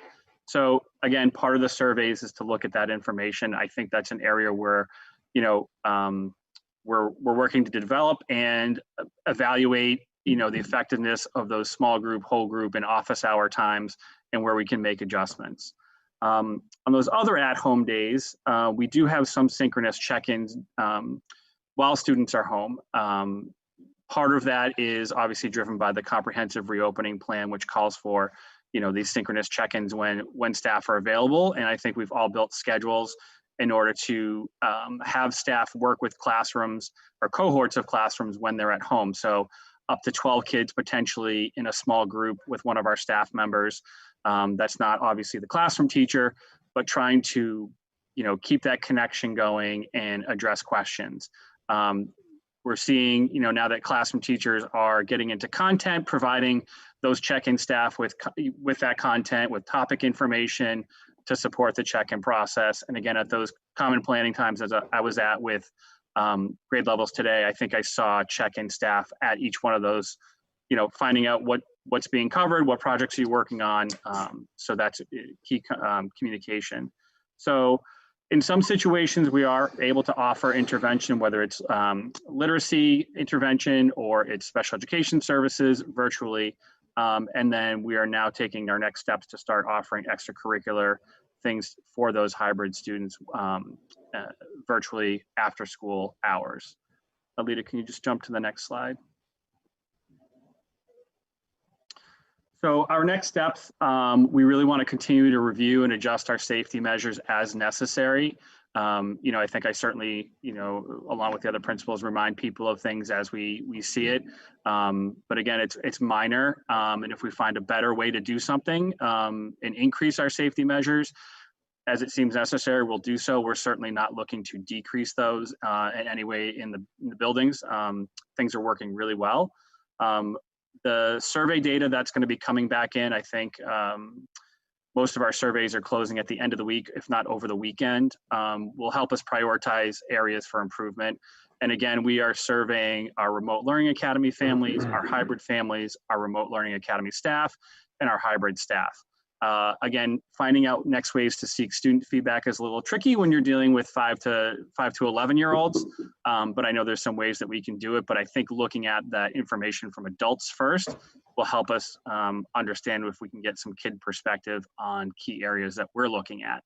So other, you know, next steps for all of us to create and continue some normal school things, our virtual assemblies, our virtual field trips, and those extracurriculars that I just talked about. And I think a nod to all of our, you know, PTOs or our PACs that support those efforts. I know we're talking about bringing in authors. That seems to be a very good place to start for those virtual assemblies. They typically do a great job with large groups of kids. And I think a lot of them have been working on virtual presentations. So doing authors visits that way is one of the places that we're starting. So I'm all set with the hybrid update and next steps. I can turn it over to Principal O'Shea for the Remote Learning Academy piece. Thank you. Joel and Ross have done a great overview and summary of just about everything. And the last piece is just the Remote Learning Academy. And, you know, so much planning went into all of this throughout the summer. And one of the nice pieces of the Remote Learning Academy, for the most part, is that most of the teachers are within our own buildings. There's some collaboration going on across the district, but that's allowed us to kind of mirror the school, the typical schedule that's happening in school. And that leaves the teachers then a part of their broader team at their grade level and can collectively plan and collaborate. That way, you know, curriculum is moving together. They create assignments together. They're creating videos and so on. So each teacher is still, and each remote learning class is still a part of the greater collective of that grade level. One thing there they're really trying to work on is a balance of screen time. You know, unlike the students at school who are getting some different type of movement breaks, or their primary mode obviously is on the computer. So teachers are really trying to find what's that good balance of being able to support the given instruction, support the students and let them work independently, but be there for them so they don't have to be on the screen all the time, but the teacher is available when needed. So, you know, and as Ross and Joel were talking about kind of this revisiting and reviewing and updating, that's been a continual theme at all our schools. As I told my staff the first day, whatever we're doing now, we're going to practice, implement, review, refine, and then keep that cycle going, kind of a design thinking model. And the teachers in the Remote Learning Academy are continually doing that. And obviously the survey feedbacks forms will help too. Some of the other things going on there, just to keep school as it is instrumental music. The students on the Remote Learning Academy in grades 4 and 5 are part of instrumental music. Materials are put together, and supplies that are needed for projects or whatever, even like book bags. So students are continually getting just right books are provided and left outside, for a long period of time, so parents can come by or family members can come by, grab those supplies and drop things off. The Remote Learning Academy has the same setup and schedule for the related arts on a quarterly basis, and those are delivered on Wednesday afternoons. As I mentioned earlier, the Remote Learning Academy families are also being included in the survey, and to get continuous feedback about what are the positive aspects, what's working, and how can we refine our practices. Again, to keep our students that are remotely learning a part of the larger school and connect them with the kids in person, we are finding ways. I know I had discussions this week with our PTO about finding virtual assemblies. I think all schools have talked about some author visits and things like that, where grade levels can be, all students within a grade level can be brought together in assembly and still be part of the larger community. And again, extracurriculars, as those are starting, they're open to all students. Alita, can you go to the next slide? So some of the next steps for the Remote Learning Academy is we're working on what if a remote teacher is absent for the day. Building up capacity within our building so that an instructional assistant or somebody could take over that learning for an absent, because you can't send a sub to their room and necessarily take over the remote learning. So we're building some contingency plans and some capacity around that, and we'll be analyzing our surveys as was discussed earlier. Luckily, I had a much shorter version than my co-principal, so that's the end of my presentation, and I believe that's the end of the full presentation.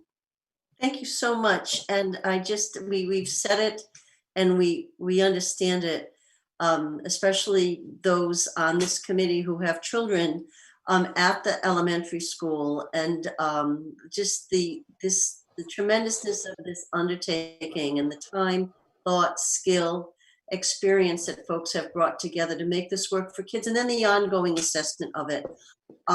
We are really fortunate to have the leadership that we have district-wide and school-wide. So thank you so much. I really appreciate everything you and your faculties are doing. So I want to allow the committee to make comments or ask questions. I would ask, however, you have a question specific to your child's school that could be handled by you calling the principal, that would be great. Other than that, any questions? Leah. So I don't have any questions. I would just say that I would echo Kathy's sentiment. You guys are awesome. This operation is unreal. but I would also like to say thank you to all of our teachers who are engaged in a Herculean task right now. And I am so very appreciative of everything that they are doing. Thank you.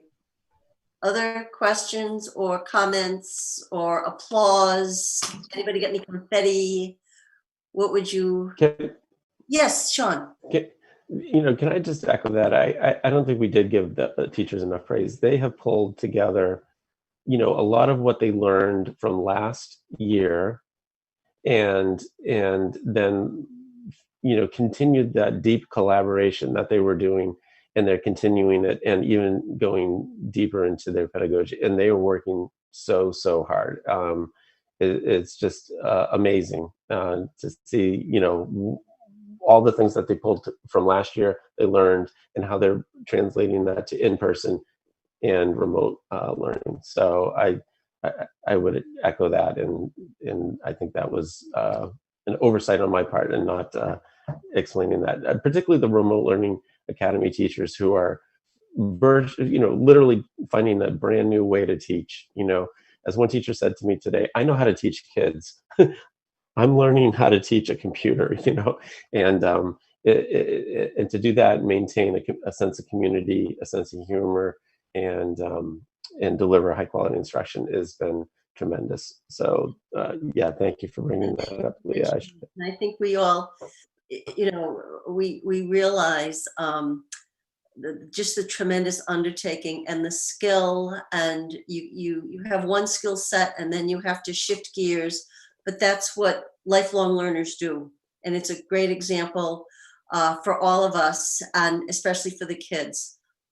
Joel, did you want to say something? I was just going to add my gratitude around that very thing, that not only have they worked hard, but they have remained open to growing, and they've remained open to all of the professional development that was developed by Dr. McGuire and teaching and learning and the individual schools, and continue to be open to understanding that it's a dynamic process, and I guess my gratitude comes mainly from that perspective, that they'd want to continue to get it right. Great, thank you so much. Other questions or comments? Wait. Oh no. Did we lose Kathy? Yeah, it looks like we lost Kathy there. Frozen. Is everybody else okay though? Yes. Okay. I'm going to take over then. Brooke, you have something you'd like to say? Yeah, I also want to echo what Sean was saying. When I take a look back to when we did that survey and said, okay, how many students are we going to have in hybrid versus remote? And I remember sitting there looking at all of those numbers and seeing, do we have a teacher we can slot in there? And that whole process, and it was really like late August, and those teachers that took on the remote learning academy, I want to echo what Sean said too, because it wasn't like they had months and months to prep. It was like weeks or less than. And I just think everyone, and I think, Leah, you had used the word earlier, Herculean, and it's at all of these levels, like right across the district, whether it's, our high school teachers learning how to do full remote, or, the bringing that remote learning academy together for the middle school, or doing this at the elementary. I mean, our teachers deserve so much credit and so much kudos for everything that they have done, because it has been just short of insurmountable. And I think our teachers deserve all the credit in the world. They really, really do. So I just wanted to put that forward. So Elaine, are you going to carry on with the meeting? I believe I am. All right. So a big global thank you to everyone. Are there any other questions for the elementary principals? All right. Seeing none, we would move on. Thank you to our principals. Thank you. Thank you, folks. Thank you. Great job. Stick around.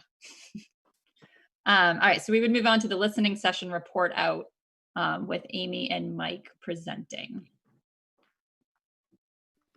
Great. Thank you, Elaine. Alita, could you share the PDF that was posted as part of the meeting materials? And you'll be kind of scrolling, but I might say, could you move to the next slide? I'm going to be looking at my slideshow, but as we go through each page on the PDF, you can slide from one to the next if that's okay. So as Alita is firing this up, I'll start off by identifying that. Oh, good, there we are. Oh, great. Oh, awesome. So we are doing the slideshow, which is even better. This was a listening session that was held on October 5th. And I would be remiss if I were to say or not acknowledge that Amy was not the genesis of this. She really did kind of reach out and ask me and also Dr. McCarthy if we were interested in holding a listening session. And so I just want to acknowledge that. But this was, although this was an event that was held by two members that happened to be from the same town, this was by no means exclusive to the Bolton community. There were families and parents from across the district that attended. And it should be noted that this was less than 24 hours notice, and we had a really good showing. So can we move to the next slide, please? I'll take that as a yes. All right, so just to give you some background, the rationale for this listening session really came from this buildup of communication that came in the form of phone calls, emails, texts, stopping at the soccer and the baseball field and communicating with parents. And it felt like this was sort of a need that we wanted to be able to offer to our community members. Leading up to that session, there was a guest column posted on or in the Clinton item as well as the Bolton and Stowe Independent. I'm trying to do my best not to read each bullet because I know you guys are largely literate. There was also another letter posted by a Stowe parent in the Bolton Stowe Independent on October the 2nd as well. So it just felt like we were at a place where we need to be offering time as publicly elected officials, time to hear voices and opinions from the community. And it should be added that since our meeting, there were two more opinion pieces that were published on October 12th. And of course, a lot of the issues that were brought up during our listening session were also brought up at the Tri-Town meeting on the 14th. Alita, could you please move to the next slide? Great. It needs to be stated at the outset that the purpose of the listening session was not to align ourselves with parents. It was not to endorse their sentiments, but really just to collect information, to acknowledge that they had some concerns, that they had questions that they felt were not answered. I want to be clear that the summary of this listening session, short of the last slide, is really just reporting out of what we heard, not necessarily what Amy or I necessarily feel. Although there might be some overlap, I don't want to give the impression that this is coming from us. This is really coming from the community. We did have around 45 participants, and although I estimated 15 participants, I think going over this, Amy suggested that there were far more than 15 participants that spoke. We only had 40 minutes at a time, so we had 40 minutes. The meeting got cut off. Unfortunately, everybody logged back on. We logged back on. We did it for another 40-minute session, so it was in total 80 minutes. And when it was relevant, we shared the October 2nd Central Office News and the frequently asked questions that were posted. Those addressed some and kind of preempted a lot of the questions and concerns that those residents had. And in the end, there was obviously some concern. There was constructive feedback and ideas, and there were also some misconceptions that needed to be addressed. And so it proved a very worthwhile use of our time. Could you move to the next slide, Alita?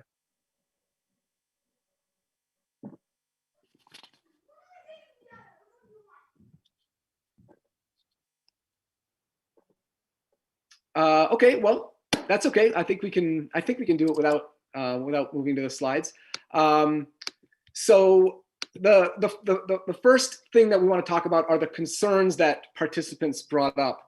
I think first and foremost, sorry, I need to go back. There were comments in the last presentation about acknowledging teachers' efforts.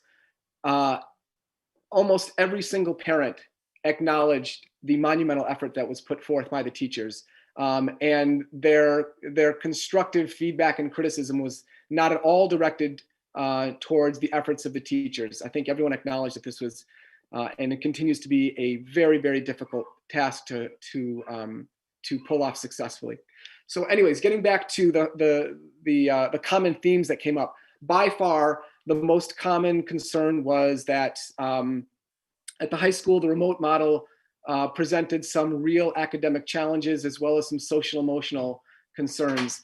Some of the things that were brought up included the inability to administer labs associated with lab-based classes, the reduction of credits, and some really serious concerns about their individual kids' mental health. And I think that was very difficult to hear, and it continues to be difficult to hear.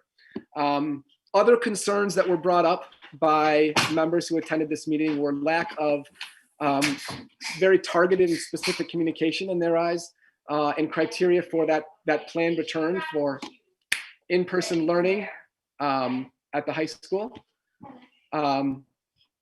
And there was also this perception that the July 2020 survey that was issued and collated, which indicated that more than 3/4 of our parents preferred the hybrid option, was disregarded. And having said that, I will also add that no one was really interested in going back to the rationale behind why we decided to go remote. That issue was addressed and voted upon and approved by the school committee on August 10th. No one felt that it was constructive to go in that direction. Instead, that what they were doing was looking forward. There was a prevailing concern that any return to in-person learning is altogether unlikely because it was predicated by widespread dispersal scene, or the building of an entirely new high school, which would address the building concerns. And so there seems to be this perception that we don't have a pathway to move into a different model at any point this year. And finally, I think that there were some concerns about surveys that have been issued. The issues that were brought to light in the surveys were with regards to teachers and the workload, rather than targeting the specific experiences of parents and of students. Again, addressing those earlier concerns of academic limitations and social emotional concerns. Mike, what screen should I be on? You should be now on slide number 6. All right, so right where I am. Okay. Oh, perfect. Okay.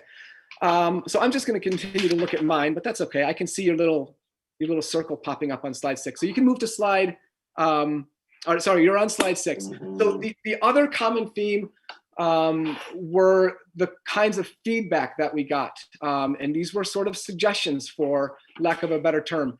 One of the primary suggestions was to continue to poll NRHS parents and survey them, faculty and students, for their experiences in the remote learning model, and then to kind of circle back and identify whether the model seems to be working or whether they would be willing to make a shift if it was prudent. And this would be similar to the surveys that were offered out in our previous presentations at the elementary and middle school level. Another suggestion that came up several times was to develop a task force which would help to explore any path to return to in-person learning. Again, as I've said a couple times in past meetings, I don't think people are asking necessarily that we move now. I think they're asking for this criteria. They're asking for the pathway, and if and when it does become prudent to do so. Also to issue that documentation as whatever the long-term plan is for the high school's instructional model. And I think this goes back to the idea that a lot of parents seem to feel that there isn't really a possibility to return.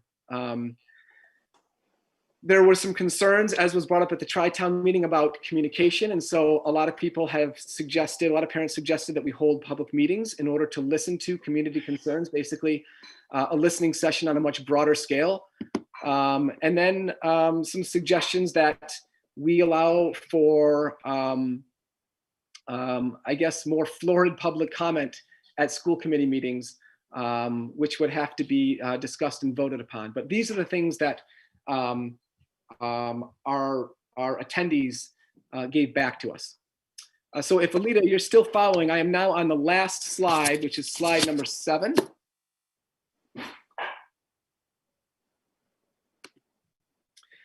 So this slide we've titled Considerations, and this is really kind of bringing together what the resident concerns were, along with what both Amy and I felt we could kind of grow upon, considerations to kind of grow into.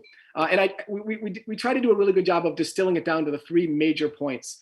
The first one, I think the one that was brought up most frequently, was to publish a publicly available and formalized document for the metrics and considerations necessary to offer a hybrid option at some point during the 2020-2021 academic year. And again, I want to make that distinction that this is the hybrid option, since in that model, there is the option to go hybrid and the option to stay remote. So I do want to make sure that we make that distinction. The second consideration was to develop some kind of consistent mechanism for communication that would not only provide the community with information, but would also avoid these misunderstandings that came up.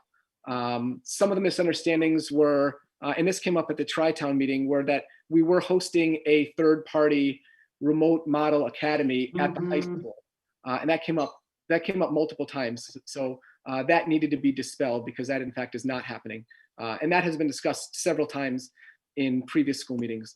And then the last consideration that I'd like to share tonight is that we're making a suggestion that we work and continue to work with stakeholders to develop the surveys so that the data that is pulled from these surveys is richer, rather than asking about workload and things of that nature.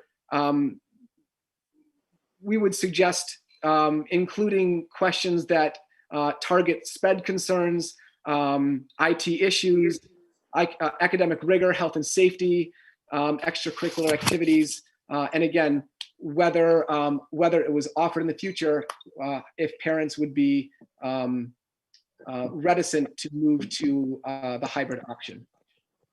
So at this point, that concludes our presentation. I'm more than happy to take any questions. Amy is, I don't want to take all of the limelight away from Amy. Amy is certainly capable of answering questions as well. So we'll try to tackle them if any remain. So I'm back. I'm trying to get a, can you hear me? Yes. I can hear you. Okay. So I'm on my iPad now. I'm trying to get the, so that I can see, hang on, I think this is it. Yep, there you are. Hello. Okay. So I was listening, and I am familiar with the presentation. Let me get my pad here. So at this point, are there any questions? And I can only see some, not all, unless I go this way. So Elaine, if you can see the whole screen, if you could call on folks who have questions, and I'll keep a tally over here. So is that okay, Elaine? Sure. All right. Thank you. All right. So Okay. does anybody have any questions or comments?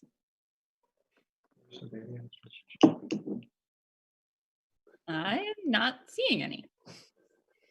I do want to address, if I may, one question that came to me.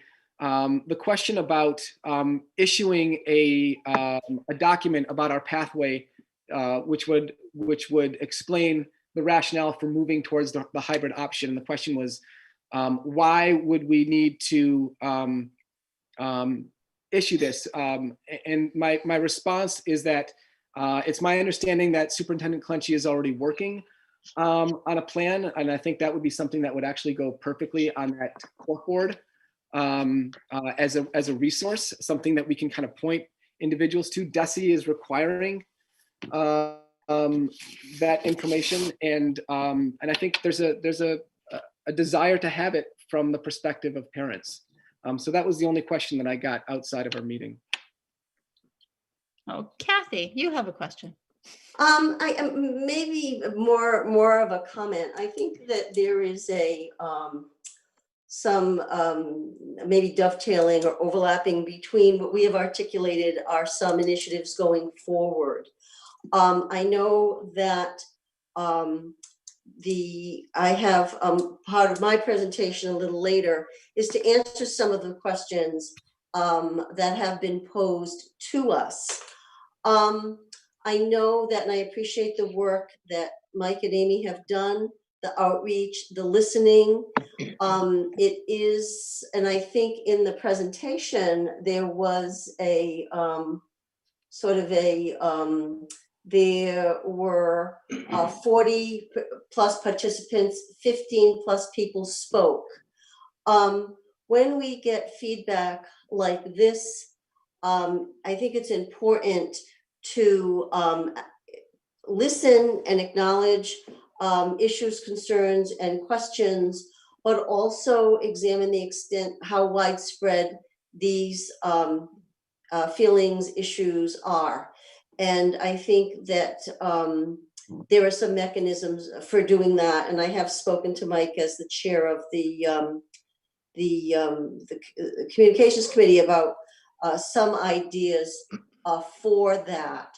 So I think that this has been a very frustrating, well, almost 7 months for folks. And we want to make sure that we answer people's questions, but I also want to make sure that we have a big picture that encompasses more of our constituents. I know that a lot of work is being done through the schools in terms of surveys, and that's internal data that will come to us. And I know a lot of focus is on the high school, but we are a K-12 district.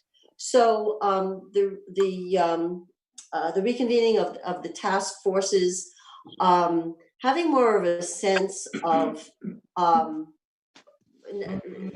planning for, even though we don't have any hard deadlines, planning for what the next phase might look like, I think are things that we are doing.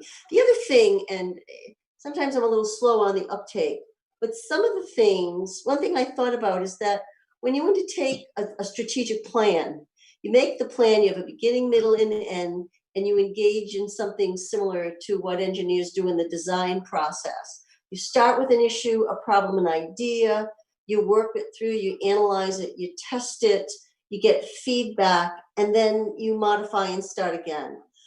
We began something with no idea. We still don't know what the end is going to be.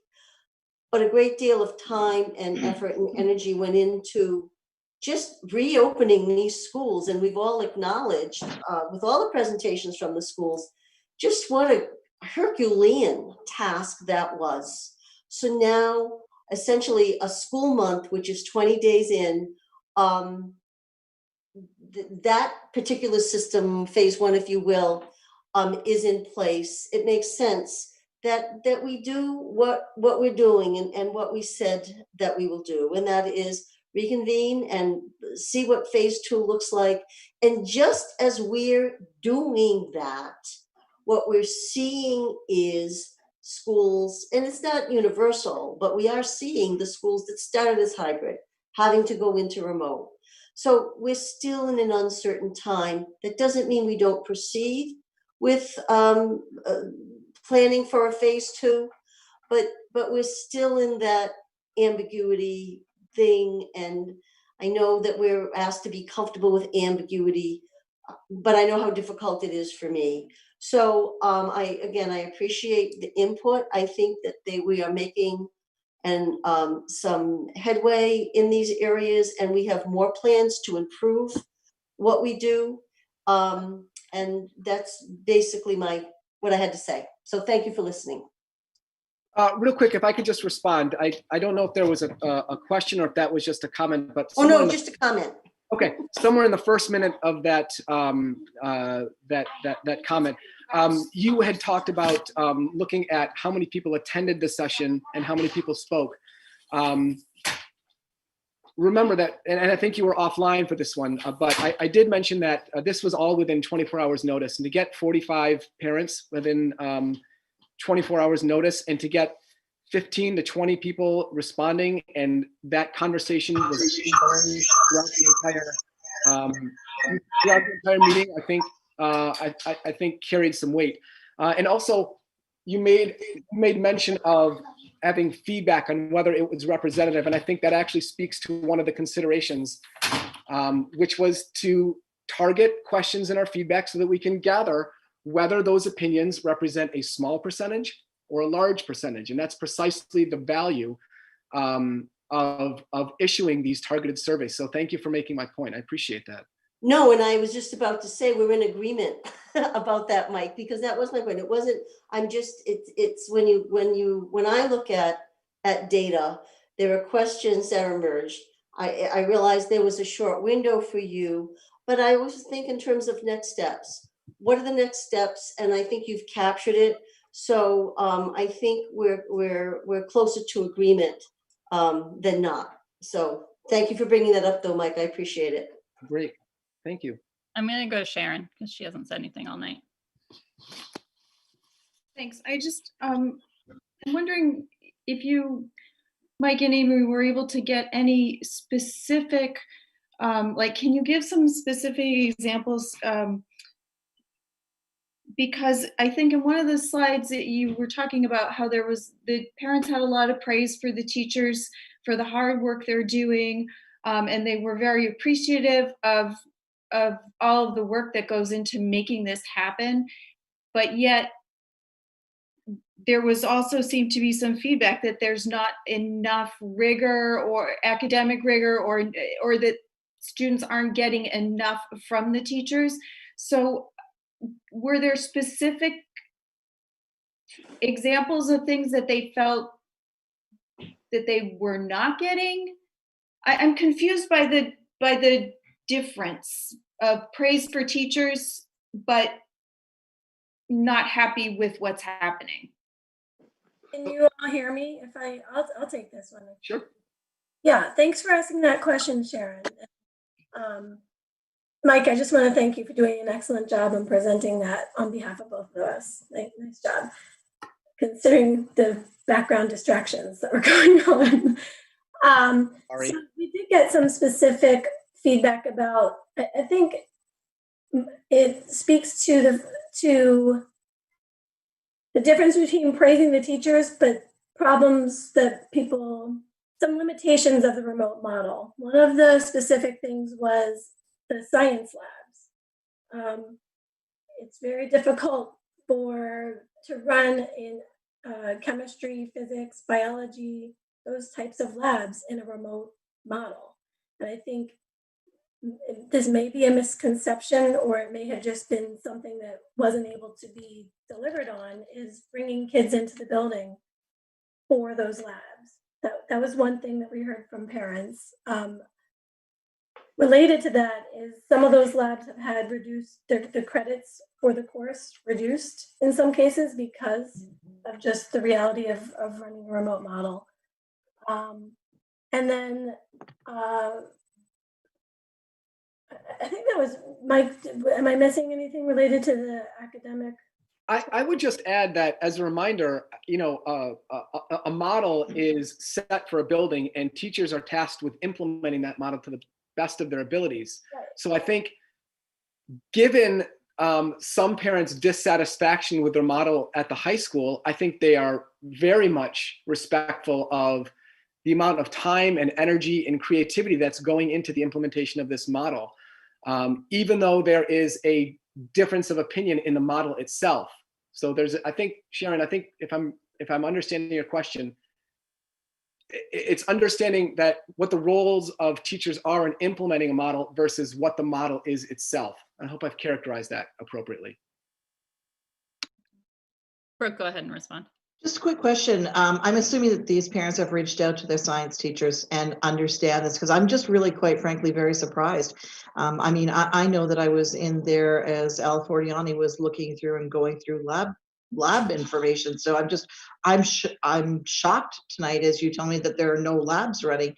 So I'm just wondering if the parents have reached out to the specific teachers, because that's really where this should start. Brooke, I think that the concern is not with the teachers, it's with are you saying that students are in the physics labs for class? Well, I know that was part of, again, I feel very uncomfortable having this conversation without Steve Cullinane and or teachers from the high school sitting in the room with us, because I feel like there's a number of misconceptions that I don't want to see continue on if in fact these are not true things. I think it's horribly unfair to the high school teachers right now to sit here and talk about this, because I want to go back, for example, with the credit situation. Again, I'm not the best person to respond to this. I think Steve Cullinane could, but I think if you look back at the history, I believe that they were looking at phasing out some of those larger credited courses. And I believe that they did some last year. I don't think it was related to just specific COVID. And those are the nuances that I can't even bring to this discussion tonight. So I apologize for that. That's really a high school thing to bring forward. And the lab thing just I find interesting, because I know, and Dr. McGuire, you can certainly I weigh in here, but I mean, we've had this discussion about the possibility of bringing students in for labs as an option to consider.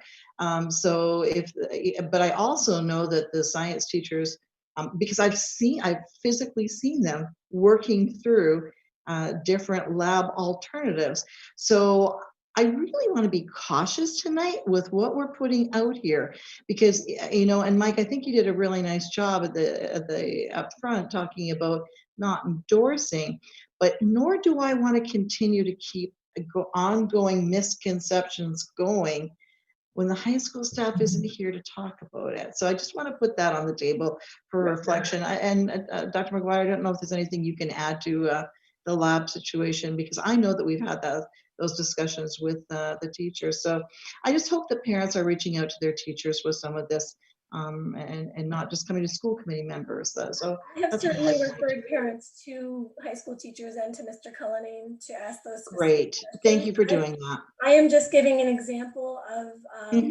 things that were brought up during the session as like an academic limitation of the remote model. And I can say that my own daughter has not gone in for her lab, but her credits have not been reduced. So I think there's a real reason why you saw those reductions that had, again, Mr. Culline's not here. I feel awful talking about this without him in the room with us. I think that was part of a larger plan that was started years ago. But again, I'm not the best person to voice that. Okay, I think we can do a couple more, but I think we have a lot of items still left on the agenda, and I do want to move on. So Rich and then Sharon, and I think we'll close it out. I first wanted to commend the committee members that were involved in this, Amy and Mike. Mike, thank you. Sorry, let me go to somebody else. All right, Sharon, it sounds like there's a dog barking at Rich's house. Oh, I just wanted to say, I'm sorry for bringing up a topic that without the right people here to answer that. So I apologize for that. And also just to put out there, so my son is not taking lab science per se, but he is taking 2 or 3 courses where they have specialized materials and they are being sent home to him. So I have been up to the school on a couple of different occasions to pick up materials that are sent home for particular classes. Rich, are you okay now? Should we try that again? Well, the dogs aren't barking. So yes, thank you to Amy and Mike. So I think you guys did a great job at opening the lines of communication. I mean, this is something I've talked about, that I feel like we got to figure out how to communicate with the community more effectively. I feel like we do a lot of it, but it's not always as effective as I think it could be. So I'm glad that you guys have a committee going. I'm glad you did the listening thing. But I do want to echo a little bit of what Brooke said, which is, there was 40 families. There's probably 1,000 families, I think, at the high school. So I'd be interested in seeing something a little more empirical. This is great qualitative stuff. It's good to get a couple themes. But I'd like to know, which communities these are coming from, which, what are the specific issues, and describe a broader set of feedback. Because I really don't hear from anybody that I hear way more complaints from people regarding the hybrid and so forth than I do from the high school. But that could just be the people that reach out to me. So I'm interested to see something that's a little bit more representative. Okay, thank you, Rich. Kathy, are you okay to take over now, or do you want me to continue? No, because yes, I am. I am okay. It's just when I need to call on people, I only see 9 squares at a time. I am very happy to turn this presentation, over to Elaine, about our a overview of a potential plan, if you will, for looking at promoting equity, acceptance, and racial justice. So Elaine, you got it. You got the floor. Sorry, excuse me, point of order. Yes. So sorry. That's okay, I can see you. That felt like an abrupt end to that topic. Were we done with that? I think Elaine said that we were going to wrap it up after Rich's comment, but go ahead, Elaine.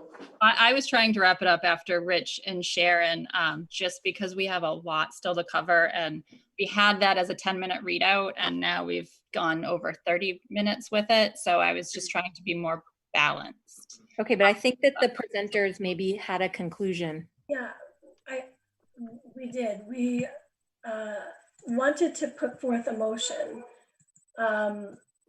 which I know this was an IO item, but I think that's within our rights. Given that some of the concerns brought up at the listening session were reiterated at the Tri-Town meeting as well, which serves to support the fact that this was kind of more representative than 40 people that showed up to the Zoom meeting on 24-hour notice. Like to move to direct the superintendent to present the school committee with a publicly available plan by November 25th, detailing the explicit steps and considerations for offering a future hybrid option at the high school, in line with commitments communicated at the Tri-Town meeting.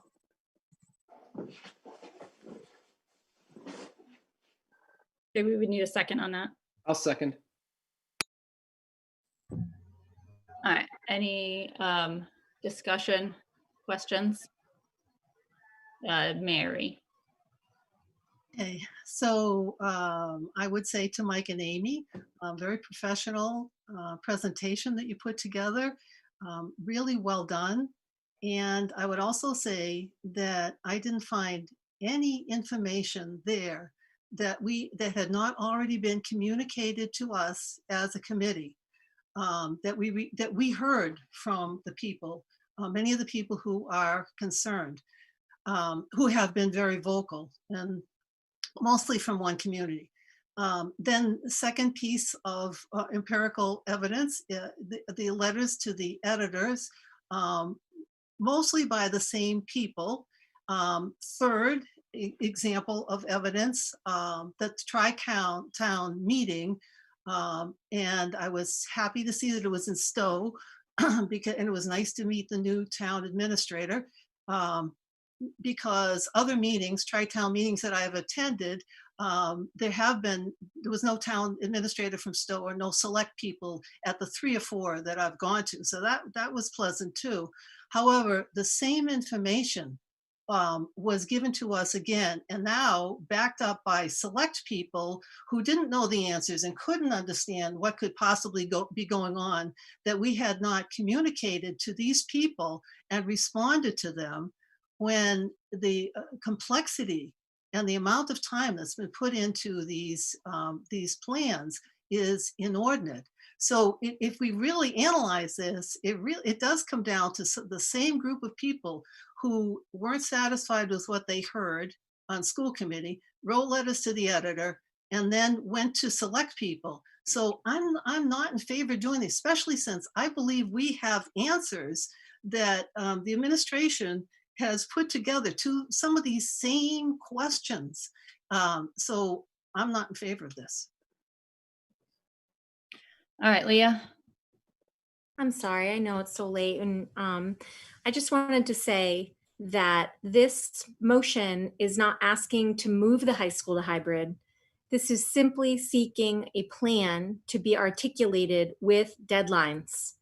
And I have not been a vocal supporter of hybrid in large circles, but I am in support of having a plan on the books for my child and for my family, so that I can plan, so that I understand what is possible and what is not.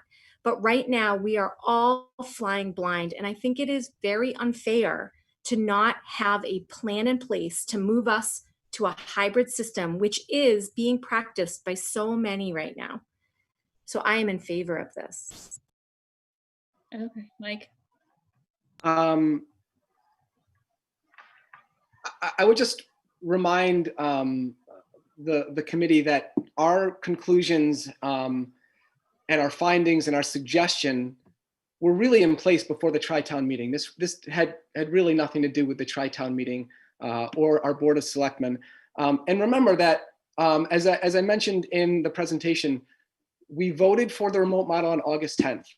And it was as early as August 10th that we started talking about, well, how will we know when it is appropriate to return? And if my memory serves me correctly, we were told on the 25th of September meeting that a plan would be issued and it would be in place. So the only thing that this motion serves to do is establish a deadline. And the deadline was really, I mean, if you go back to the Tri-Town meeting, at hour 1, 47 minutes, there was an agreement that said, yes, we'd be willing to collate all of the survey data from the most recent round of surveys, and then talk about next steps. And all the motion asks to do is to formalize it by the deadline that was agreed upon at that meeting. That's all. Okay, Kathy.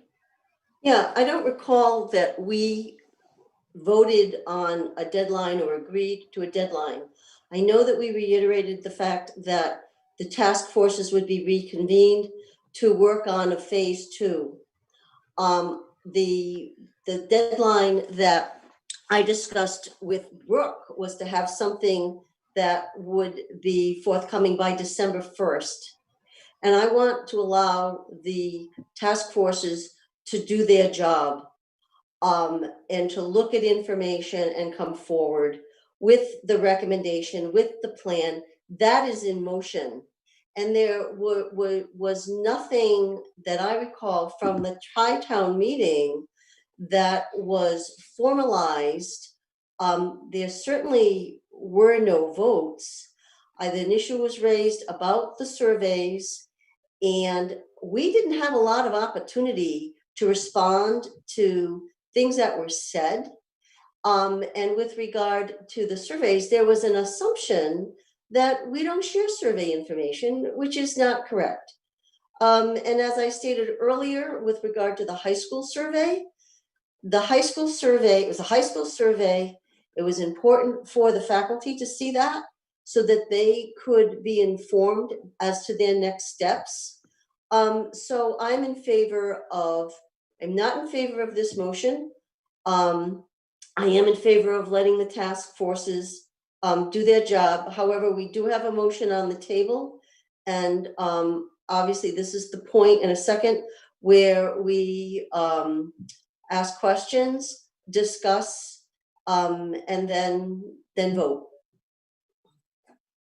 All right, Rich. Yeah, I guess I have a comment and a question. My first comment is, again, I think there are some vocal parents that have brought it up, but it doesn't make it a less worthy question. It's a question of whether or not the whole community feels like this. So, if there's 40 people on a tri-town or 40 people in a listening session, that's 40 families rather, or I think it was 40 people. I don't know. If it's 40 families, that's 4% of the population of the high school. To me, that's not very representative. But if there are other mechanisms out here to, first, my assumption is that there is a plan, right? We were required at the beginning of the year to plan for full remote, full open, and a hybrid plan, and we chose hybrid.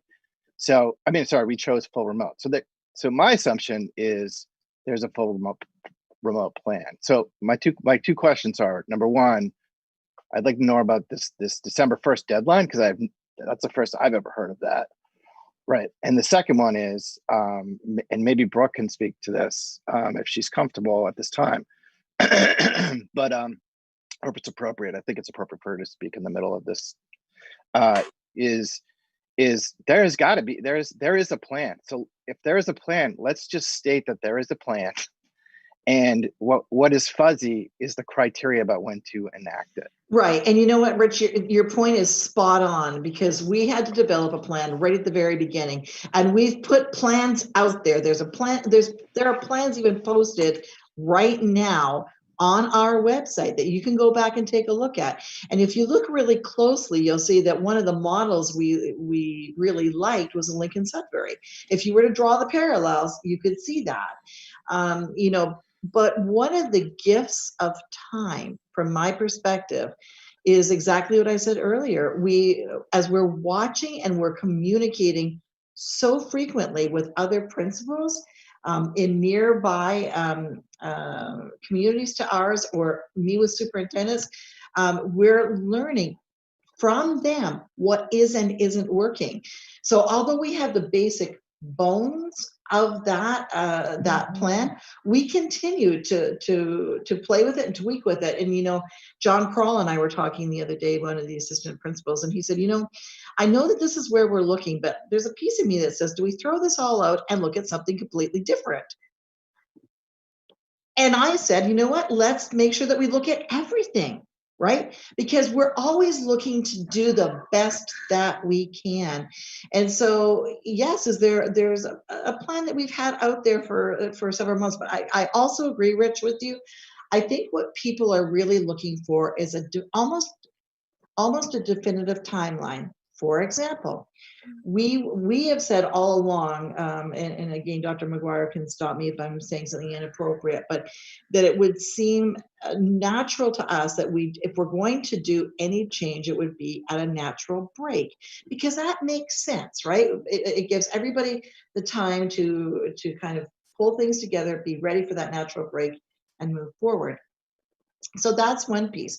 The other piece is, and I think, as we've said tonight a couple of times, if you take a look at where we're at right now, and I said this to Dr. McGuire today, let's say we arbitrarily pick a date. Let's say we arbitrarily pick November 30th. And please don't hold me to this, because this is just arbitrarily picking a date, because that's right after Thanksgiving. That's after a natural break. And so let's say we do that. As we're watching this trajectory of COVID continue on, as we're watching what's happening in school districts around us right now, and we know that that's going to be right after a holiday time period, then we're looking, because common sense tells us that there's going to be a lot of movement, and that's one of the areas that we're seeing, of course, is causing problems. So we can say that could be a date, but I'm concerned, because people are going to say, well, you said that's the date. And the truth is, we may have to change our minds a couple of times over. And so we worry about that. We don't have a crystal ball right now. And I know I've said that a lot of times too. So I apologize for repeating. So Rich, I'm not sure if that answers your question or not. I think it did. I think what I heard you say is you do have a plan. Yeah. Yes. Exactly. So if this motion's on the table that you should release the plan by November 25th, then maybe you want to look it over and dust it off and publish it Yeah. And somewhat this motion is a pro forma one. And, so I would vote in favor based on that. All right, Steve, did you have your hand raised? I had my hand raised, but I'd like to hear what Michael says first. Okay, Mike. Thank you. I think what we've just heard is the exact crux of the issue. Every parent knew and knows that there is a plan in place. We had to issue a plan in August. We submitted to the DESE. We know that there's a plan in place. Everyone understands that there's a 3-model plan in place, a hybrid, a remote, and a full return. That was the task that all schools had.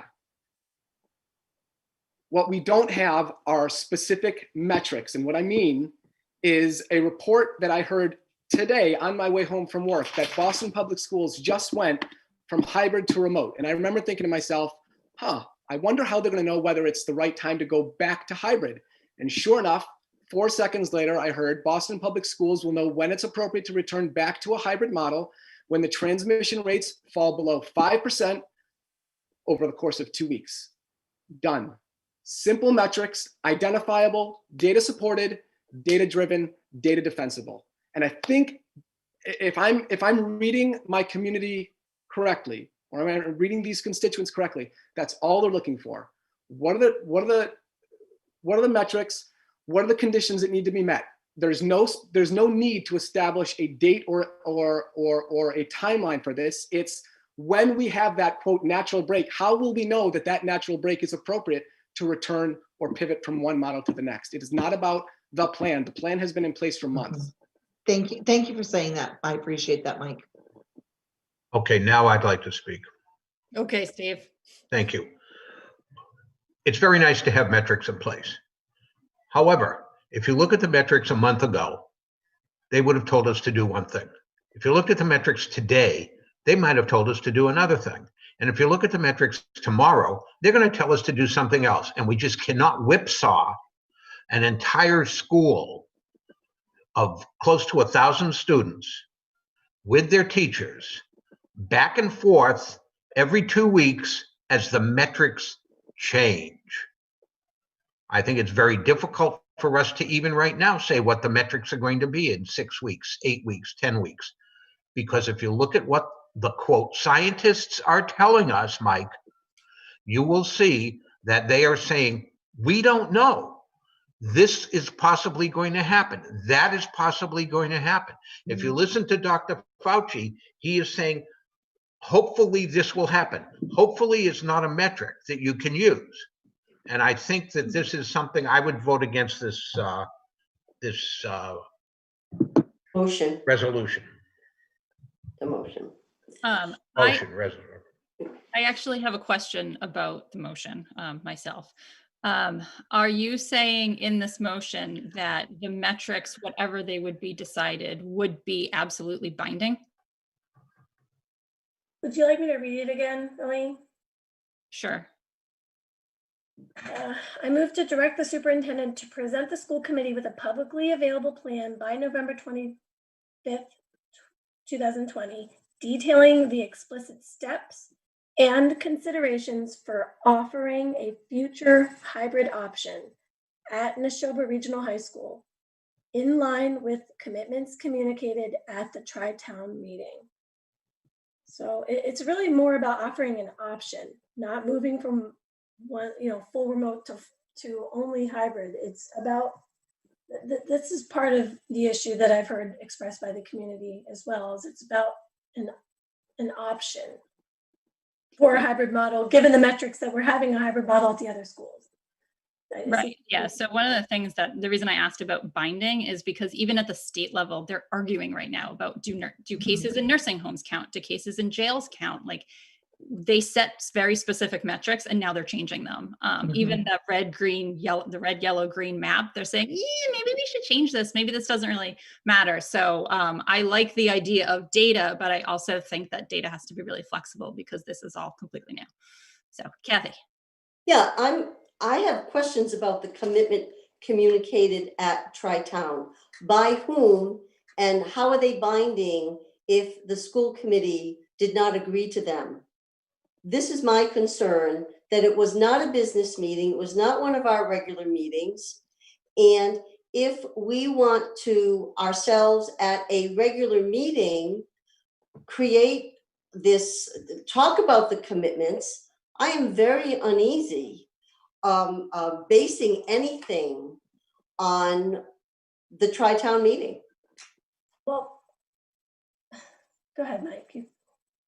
Well, I'm happy to detail it. As I said, I gave you the timestamp of when that conversation happened. Jason was asking a question to Superintendent Clenchey about survey data and when we would collate survey data. And they agreed that there was a multiple week time frame to collate that data and to present it. And he said, well, would you agree then that sometime around 6 weeks from now, we'd be able to use that data to start a communication and to talk about next steps? I'm paraphrasing, but that's a near quote. And so what's the difference between that? Excuse me, I'm sorry, Mike, go ahead. No, go ahead. No, I wasn't recognized. Go ahead. As the chair. So what's the difference between that and a plan for the task forces? And this was a conversation that Brooke and I had about the task forces and reconvening them. And we didn't get into detail about it. So what's the difference between that and saying that the task forces will convene around the first week of June and have a recommendation by December 1st? What is the difference? Kathy, you said June. Did you mean November?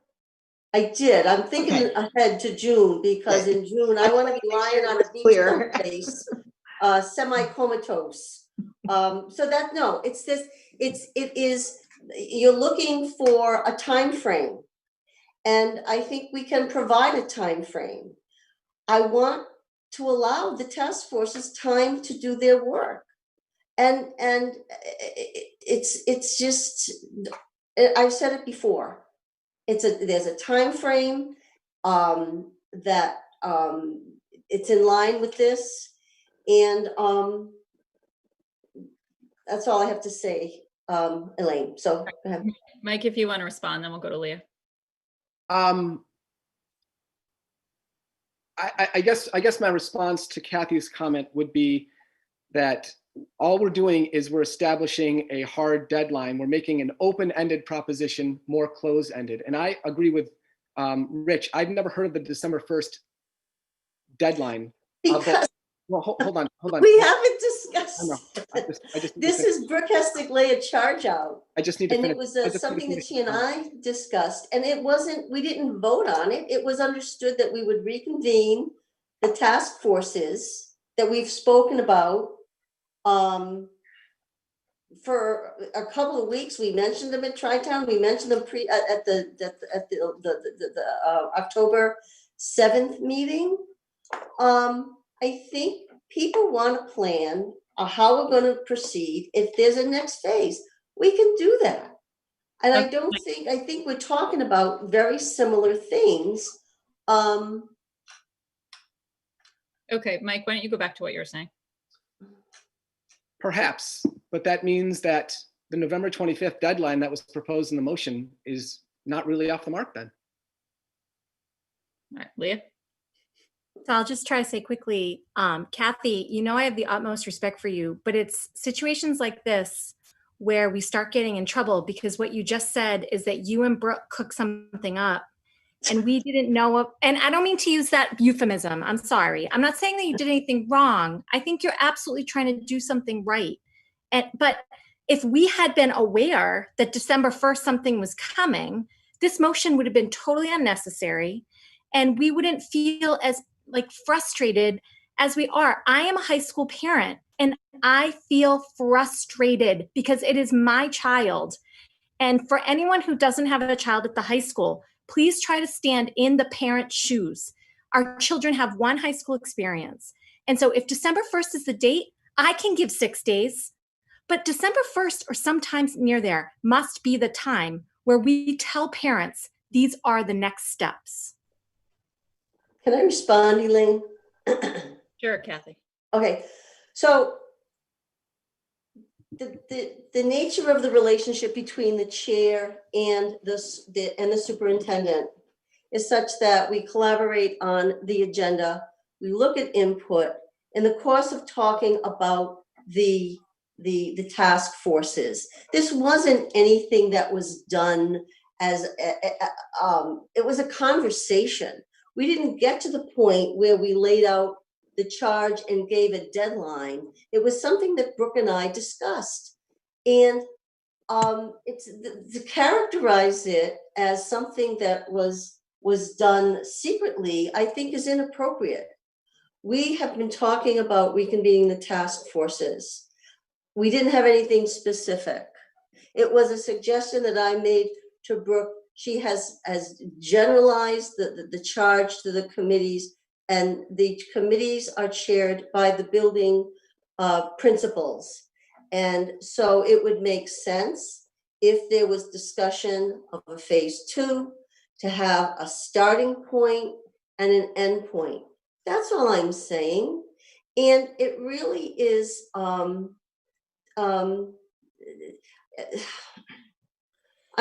like to assume good intentions on everybody's part. And that's where I'm coming from. We are moving towards this direction. I think that if you want it to be the 25th, if you want to give, and I get it. I do get it, Leah. Parents want to know. I want to know. I'm not comfortable with the ambiguity, but we can get there.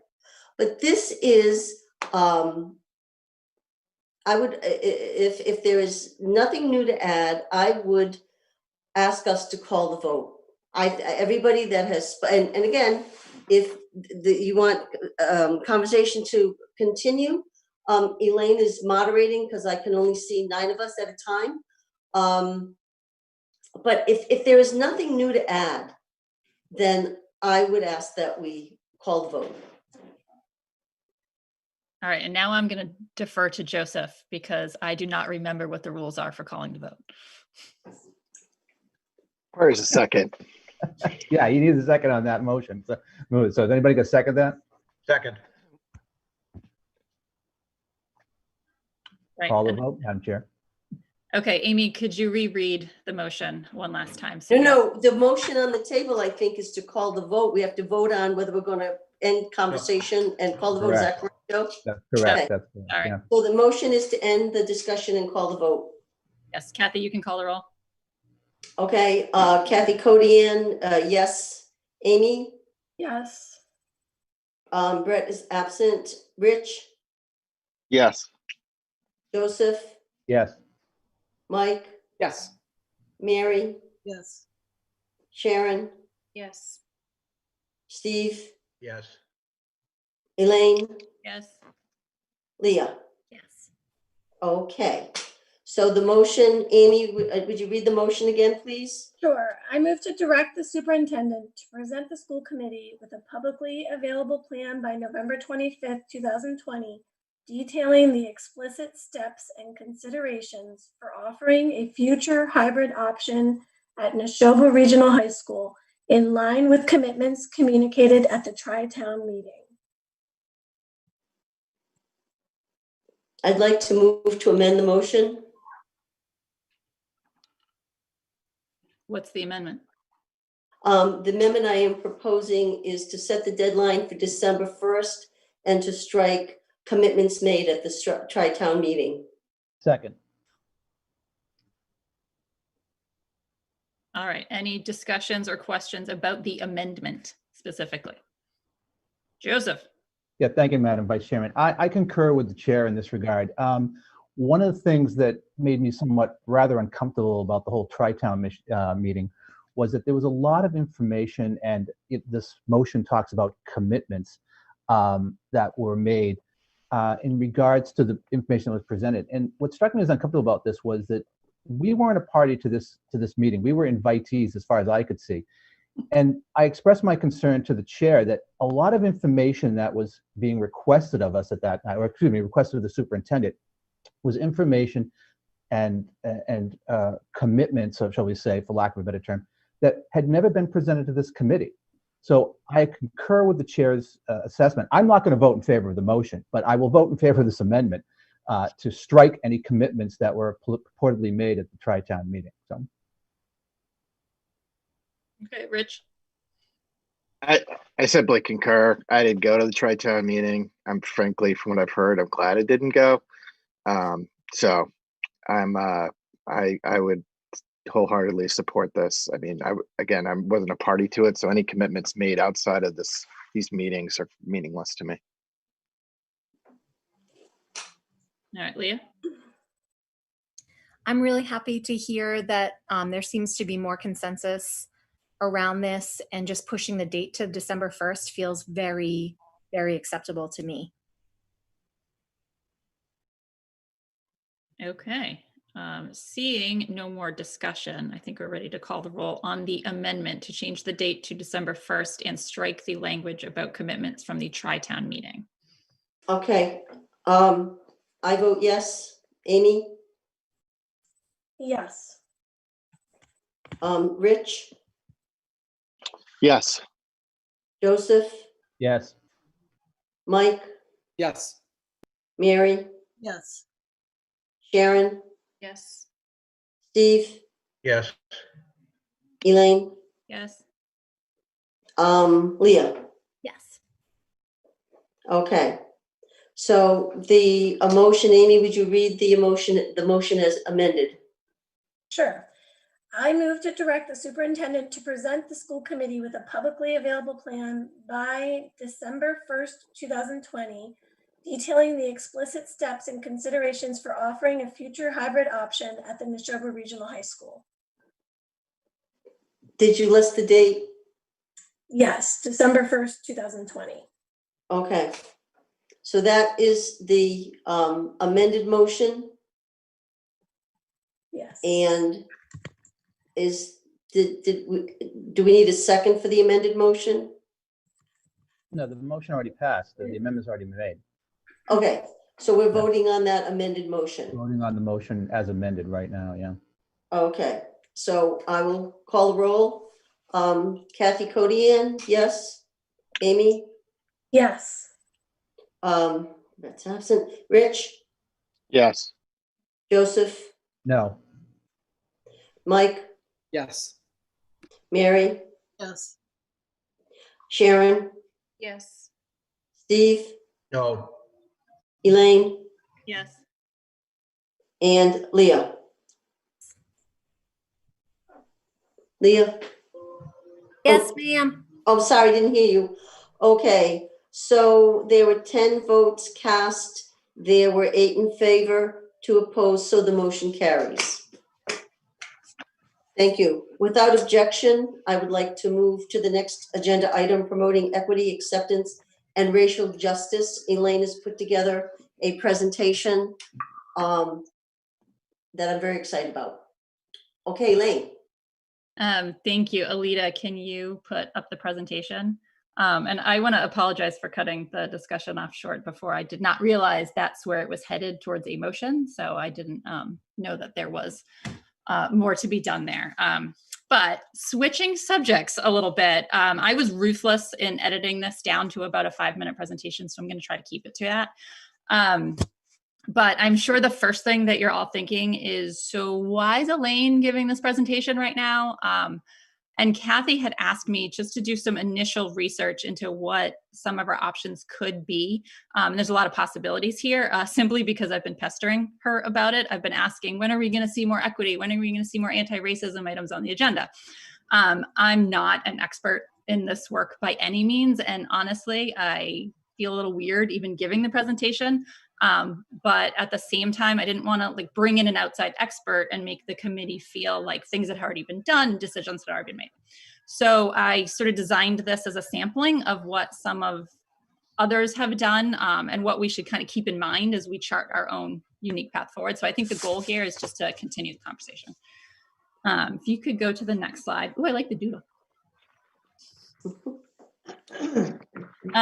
So I'm not going to read the slides on any of these. If you go to the where we are, if you could, I think it's back one.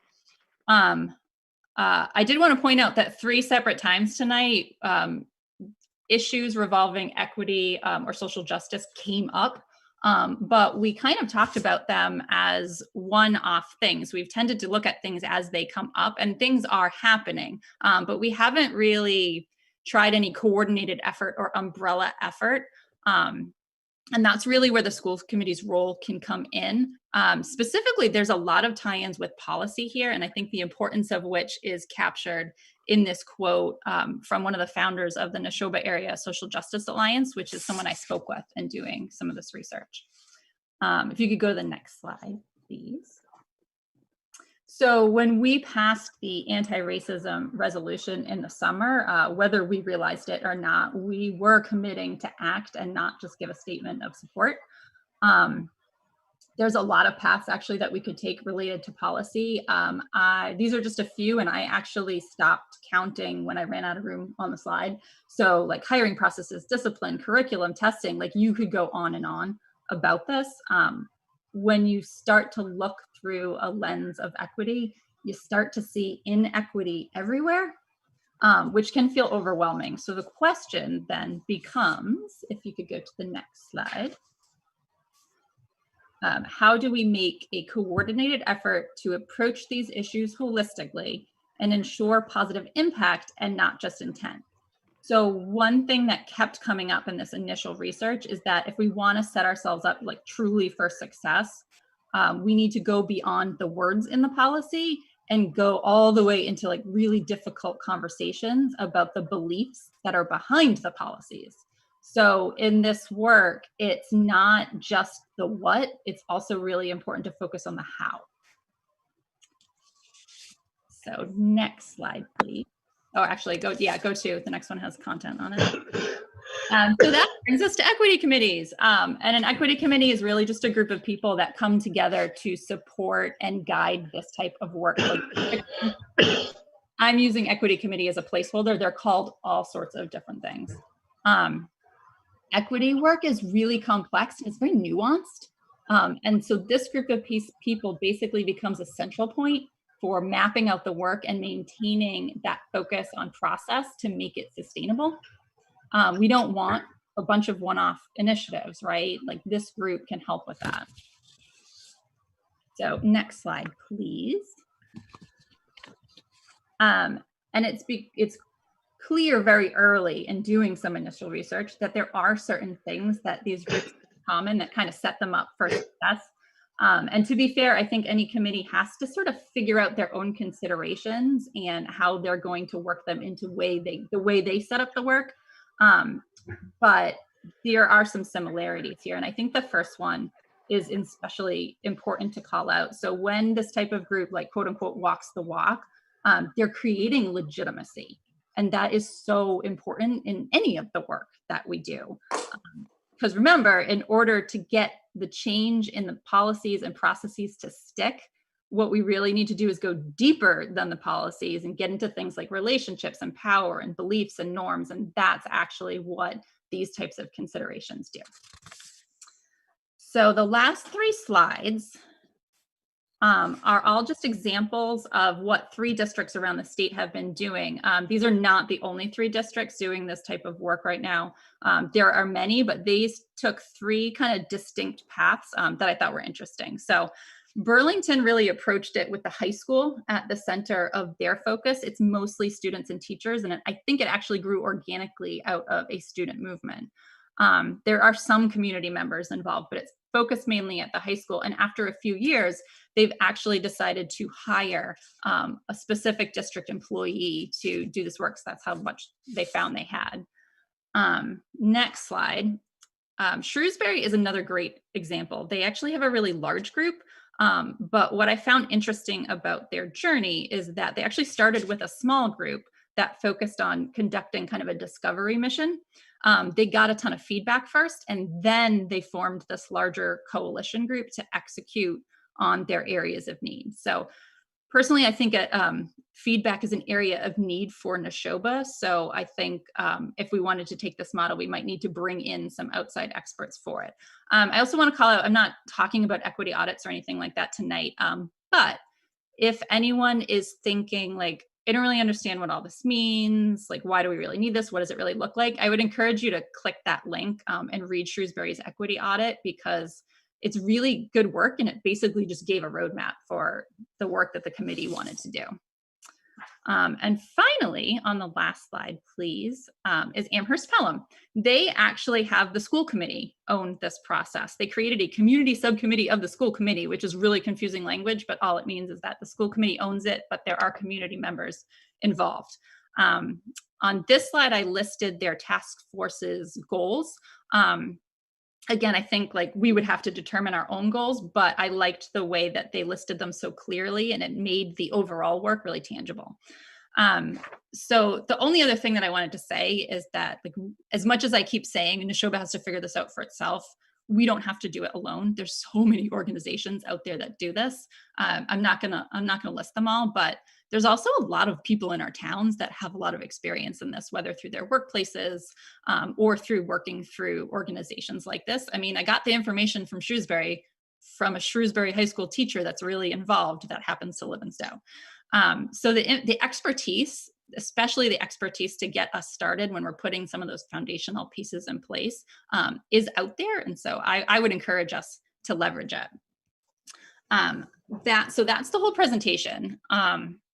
Really, all I'm looking for is to continue the conversation, see what you guys have as input, and see if there are ways that we might want to move forward. So do I need to manage my own discussion, Kathy? I'm afraid so. I can only see limited numbers of people on my iPad. All right, then I can do it. All right, Kathy. Oh, thanks. First of all, just kudos to you. I just am so appreciative of you taking this on and the work you did. I shared with Elaine that this was something that I really had hoped to be involved with. And I don't know if it's whatever it is, I just don't have the juice to do this. And I'm so glad that you pulled these together. I was looking at another organization, but had mixed feelings about it. And this is spectacular. And I'm really interested in next steps and action plan. And as a committee, there are a couple of options that we can pursue. And I want to have a fuller conversation about this on November 4th, if there are no objections to that. But we need to think about whether we have a task force, a subcommittee, or advisory committee. So there's the structural component of this to map out what our action plan is, because you have to walk the talk. We made a commitment early on. I know that Brooke, in her goals, has some related things that she will be bringing forward. But as a school committee, I think that to lead the way by looking at policies and then the trickle across and down effect of being in the schools. But I just wanted to thank you, Elaine, for your commitment to this and you putting the work in to get this done, and want to perhaps have a larger discussion about what makes sense for next steps, but also start the next steps soon, real soon. Yeah. Thank you. I wanted specifically to stop short of giving recommendations because I know it needs to be a group discussion, but I do have opinions. So if anybody would like to ask about that, I'm happy to answer those questions. Okay. Mary. I think that this is just terrific, Elaine, what you have done, what you've brought to us. And I really would like a fuller discussion on another night. And then I will click on, I read your report, and what a nice job you did presenting it as well as the research. But I'd like to click on, and now, especially that you've enticed us, look at Shrewsbury, look at Burlington, figure out some of these others, and really have a full discussion on, where should we begin? But you've laid out some wonderful groundwork.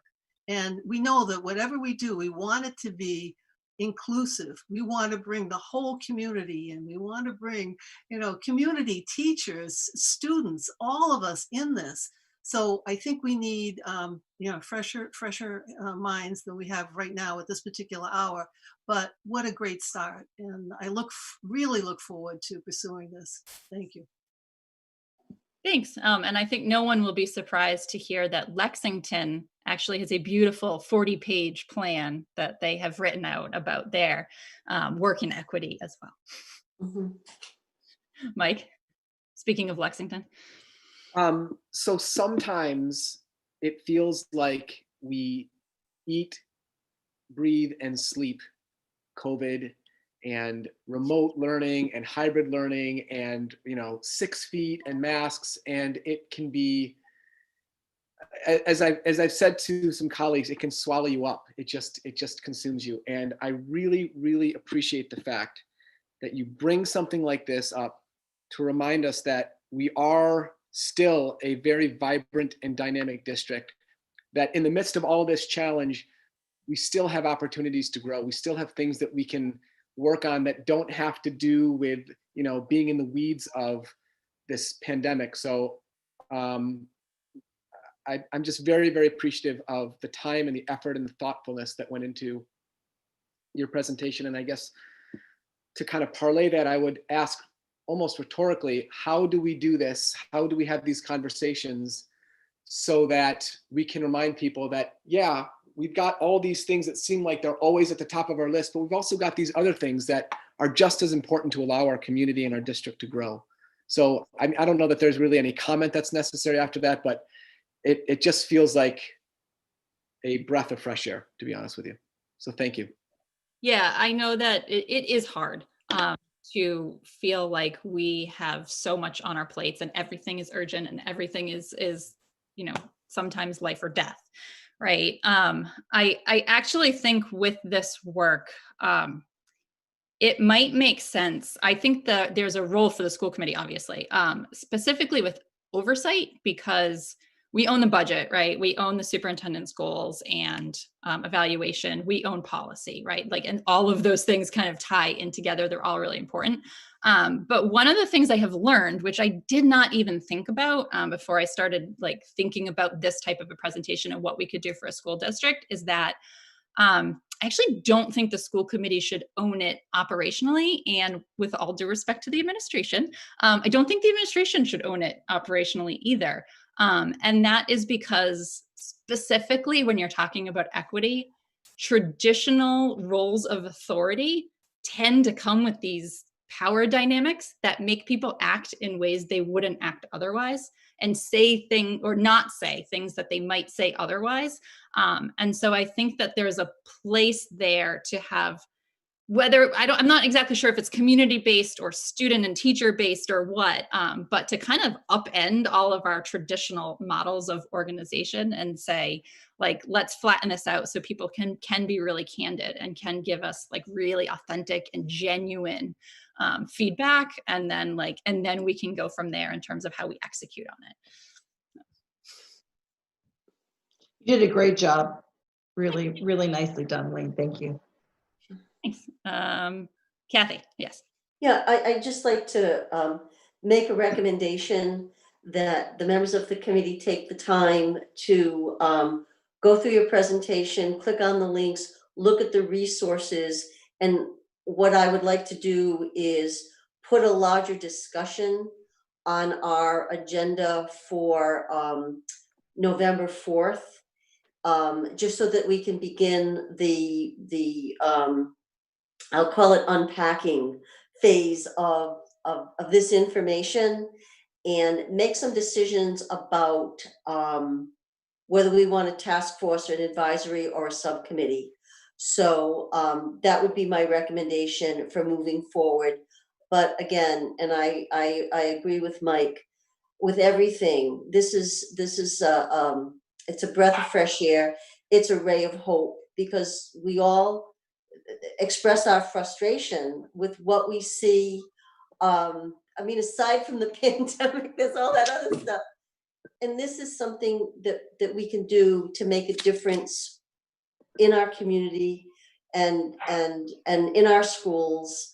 And I just, again, I can't thank you enough for taking the time and effort. And I know it's a labor of love to do this. So much appreciation for your work. Thank you. Thanks, no problem. And just to be clear, this is going to be painful work. It's not going to be sunshine and rainbows and everybody feels good stuff. Like, yes, this is going to get painful, but it has to. Like, that's kind of the point. Okay. Anything else on this topic for Elaine? None? Okay. So the last item under new business are questions posed by constituents regarding return to in-person learning. And in hindsight, perhaps this should have started the new business, but that's okay. I know that there were some questions posed during citizens' comments last week. And so I took the questions of probably 5 or 6 people that had questions, and you all have the copies of this. They are posted on the website with the bulletin board, and the bulletin board is the companion to this. But I will go over what the responses were. I want to acknowledge the work of Steve Cullinane, his teachers, and his administrative team in contributing to these. Brooke and her administrative team who contributed this information. And so a lot of time and effort has gone in to developing these answers. And again, and I think it was said by a couple of folks that many of the questions that we have been asked have been answered, but I think in the flurry of everything, that too numerous to mention, things get lost or forgotten. And one of the things I like about that bulletin board is instead of people having to go in and out of different tabs, everything's right there and you can click on it. So I'm just going to begin. And Elaine, I am reading, so just shout out to me if I need to pay attention to anything that's going on outside of my 9 squares. Okay, so the first question was, when will the community be notified that the high school will be closed for the remainder of the year and possibly into next year, so that families can make decisions to enroll students in private schools or move to other communities? We are evaluating our programs on an ongoing basis. We've had approximately a month of school and are working on improving our remote plans. We have not made definitive plans for the second quarter or second semester. We are nowhere near the point where we can talk about the rest of the school year, and certainly not next year. We are, however, reconvening our reopening task forces, district and schools, to evaluate our current implementation models of phase 1 and discuss options for a phase 2. 2, what role does poor ventilation and air quality in the high school play in adopting the remote? It was never determined that air quality at the high school is poor. Details on air exchanges, etc., can be found in the HVAC reports recently completed by engineers, which are all posted on our homepage and now on our bulletin board. So that's where you can find those reports. Why is the high school in full remote, despite the fact that we have numbers that support students returning to school based on the recommendations from DESC and Governor Baker? The decision was made with health and safety in mind, but also with an eye toward effective instructional practices centered around good teaching and learning. High school teachers and administrative leadership's evaluation of both the hybrid and remote models determined that remote is the better model. Number 4, for families who have current high school students that are functioning with inadequate technology, which causes them to miss large chunks of instruction due to Chromebooks malfunctioning, would the district consider purchasing upgraded Chromebooks or laptops that could better handle remote learning for our juniors and seniors who have the oldest models of these devices? The district's IT department is in the best position to answer this, but the high school has IT personnel in the building helping students directly with challenges, including offering loaner Chromebooks to students who are having ongoing challenges while their devices are evaluated and difficulties addressed. We encourage all families to contact their children's school concerning issues with technology for further follow-up and direction in this area. Would the school committee and superintendent be willing to work directly with other communities to provide school choice opportunities for our high school students in our neighboring communities that are providing hybrid learning models? Mass General Law, Chapter 76, Section 112B governs school choice. NRSD is not involved in decisions by other districts to offer school choice. School committees vote every year whether or not to participate in school choice. This is not an administrative decision. Is there a report delineating the issues where we can access this report and have HEPA filters for those classrooms been purchased? Other measures can be taken to ensure, other measures be taken to ensure that a sufficient number of air exchanges can be achieved in most classrooms? It sounds like the filters are back ordered, and if so, until when? Without upgrading these rooms, are we saying students cannot enter those classrooms even masked until they are repaired, if ever? NRSD engaged BLW engineers to complete assessments of each building within the district to assess any potential air exchange or air quality issues. The report for each building is posted on our district website and on that bulletin board, where you can click on the link specific to each building. HEPA filters have been purchased, are starting to be delivered, and will be in use in specific rooms across the district. As of now, we are unaware of any back orders in this area.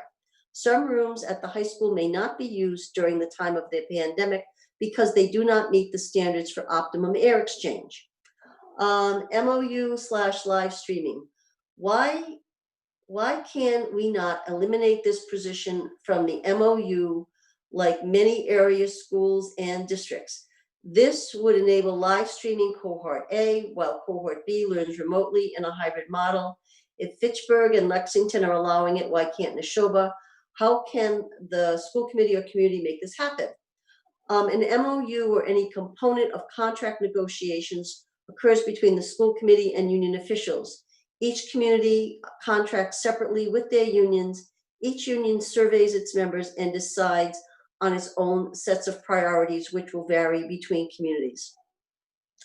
Has the administration investigated pool testing? The high school could perform weekly COVID testing, meaning each person in the group provides a sample which is combined as one of 5 groups.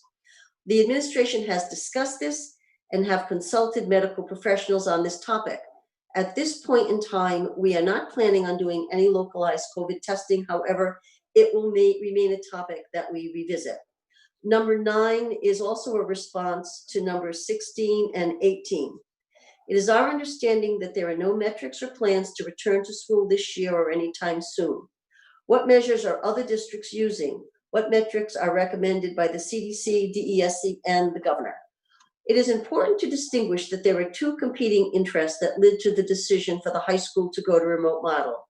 Yes, health and safety measures were a concern with current guidance from DESC and the district feeling that 3 feet distance between students were not sufficient, and we are more comfortable with 6 feet.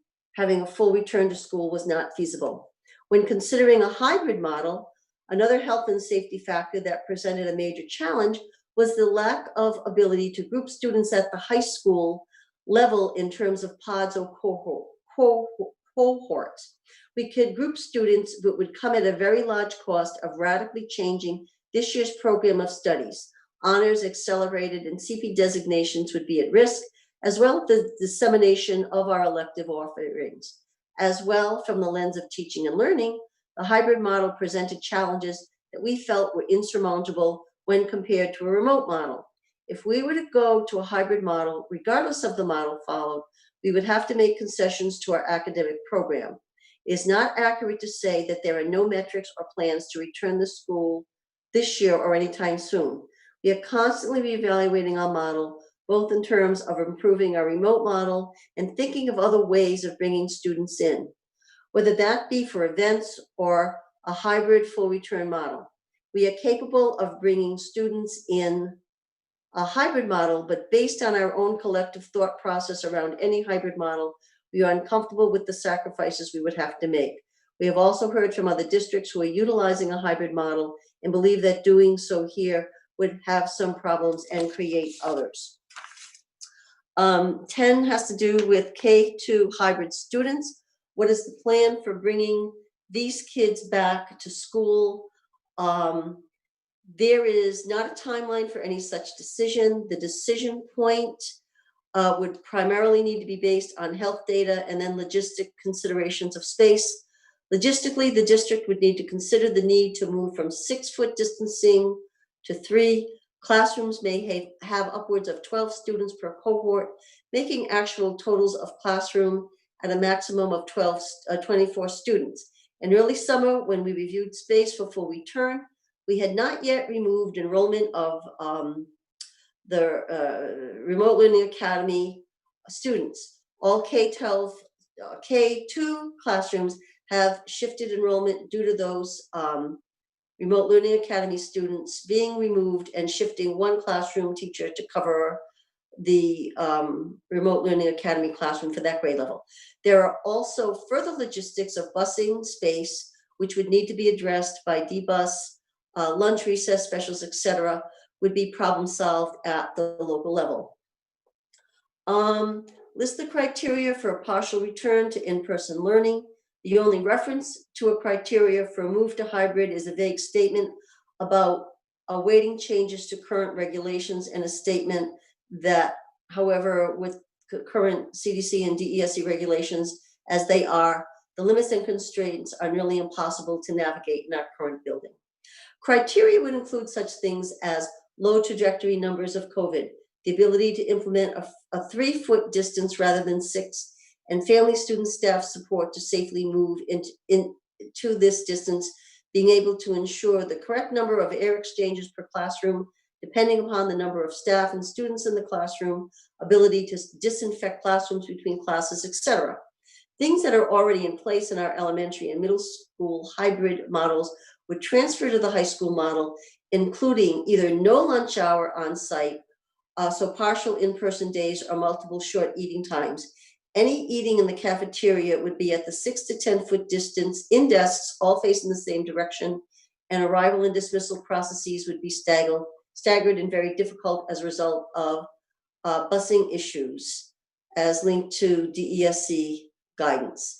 Quarantining becomes a norm for students and staff. We're expecting a great deal of this at the middle and elementary levels. Staff and students are out for extended periods of time, missing large chunks of time for teaching and learning. Describe in detail what the most current likely hybrid model would look like. We have explored multiple iterations of a hybrid model. We started with a model of 2 cohorts, with each cohort coming in 2 days a week and 1 shared day per week online instruction.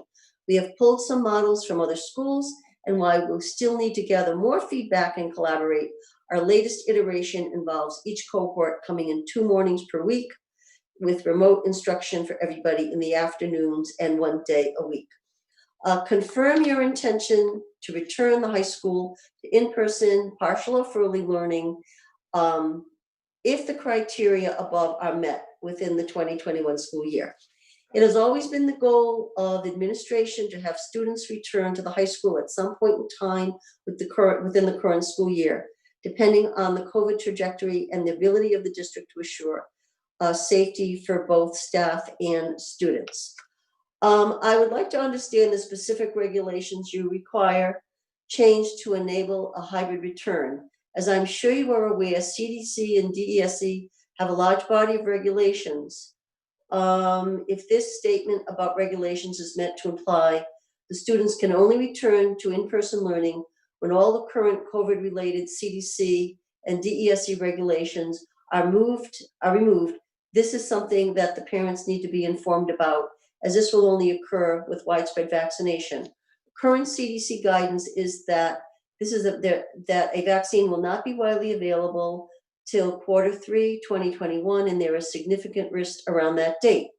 In effect, this would mean the 2021 school year would be 100% remote, and there is a risk that a significant portion of the 21-22 school year could also be remote. This is unacceptable to me and many other parents, and if this is the case, we need to initiate a task force to look at any and all alternatives immediately. Currently, there are no ongoing discussions regarding educational delivery models beyond the current school year. The administration acknowledges that nothing can replicate or replace solid face-to-face in-person teaching and learning. We look forward to a return to normal. So if the building condition is the biggest obstacle, what is being done to address this? Have you looked into leasing office space? Bolton Park office building is mostly empty.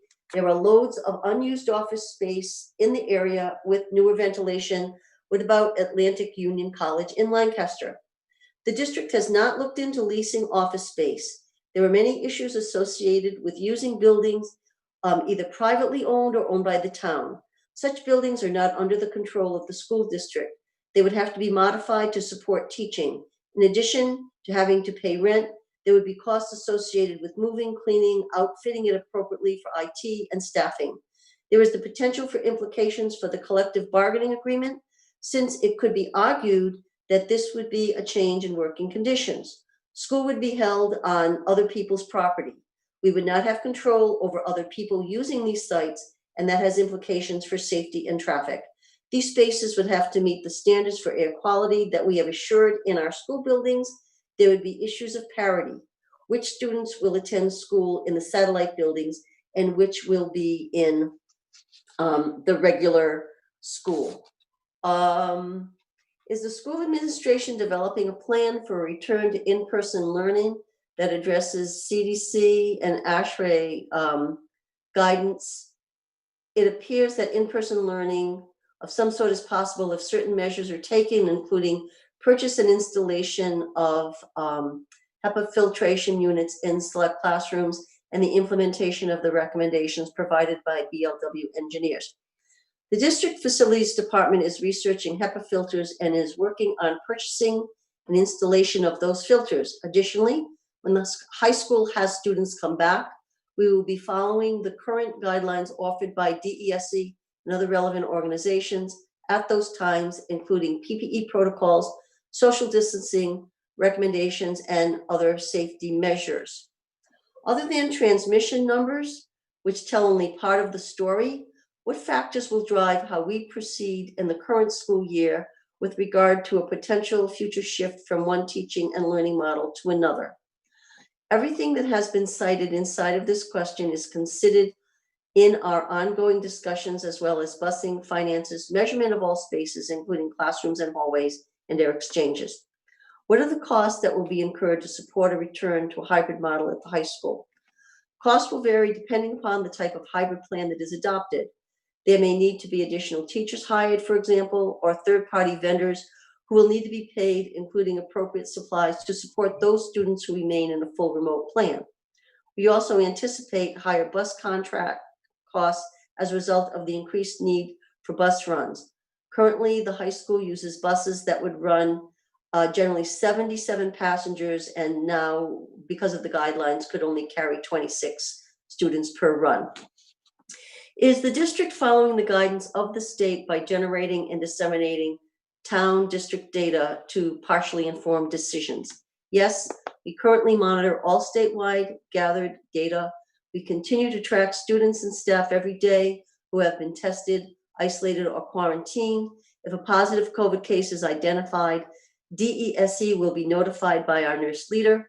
The reporting is only for those in hybrid mode. However, we are reaching out to those students that are fully remote if they do not log on a certain day to assure that it is not due to illness. Are the terms of the current MOA serving as an obstacle to move to a different model? And if so, how will we know when that should be renegotiated to adjust to changing conditions? Both the district and the union leadership acknowledge that we will have to connect frequently to continue ongoing discussions regarding mutual concerns and issues with regard to continuing the move continuing to move the district forward. At this time, the district does not feel that there are obstacles. There are always ongoing challenges that any district and union meet to discuss. There are currently no preset dates for continued negotiations, and there was never a need felt to establish them. We continue to connect on a need-based issues. What are the considerations for a change in academic rigor from one model to the next? Is there equity in the rigor, or will there need to be a compromise? Our hope has always been to retain an academic program post-pandemic that mirrors as much as possible the program rigor and quality pre-pandemic. This is one of the major criteria points for the decision to opt for remote learning this fall. We felt that it offered us the ability to have the most fidelity to our academic program. A switch to hybrid will necessitate compromise on our offerings, instructional times, or pacing of content. One of the benefits of a fully remote model is that teachers are accessible to every student each day of the week. In a hybrid model, we will not be able to meet that goal. It's possible, depending upon the hybrid model, students who opt to stay remote may need to switch classes and or move to a third-party platform. So again, these were the questions that we received on or around October 7th, and subsequently immediately before that. And these are posted, the responses are posted on the website. And it is a similar model, though I know it was painful to listen to, but we did do something similar in August based on all of the questions that we received from people across the district. Yes, Brooke. You gotta unmute. Mute. You're muted. I am. My apologies. I'm just looking at the time. It's 9:34, and I know that we've got people in the waiting room waiting to come into executive session. I'm wondering if there's any chance of tabling any of the other three items. I know that I had asked if we might be able to have another pop-up meeting because we had talked about the fact that the union and the leadership has met and needs to ratify something. So I'm not sure if that's something we can maybe move these three items to. I just wonder if we might be able to shift some of this to like a Monday meeting or something like that so that we can conduct the executive session. I'm just putting it out there for people's consideration, that's all. Well, actually, we have in our bylaws a provision that says if we meet more than 3 hours, we have to vote to continue.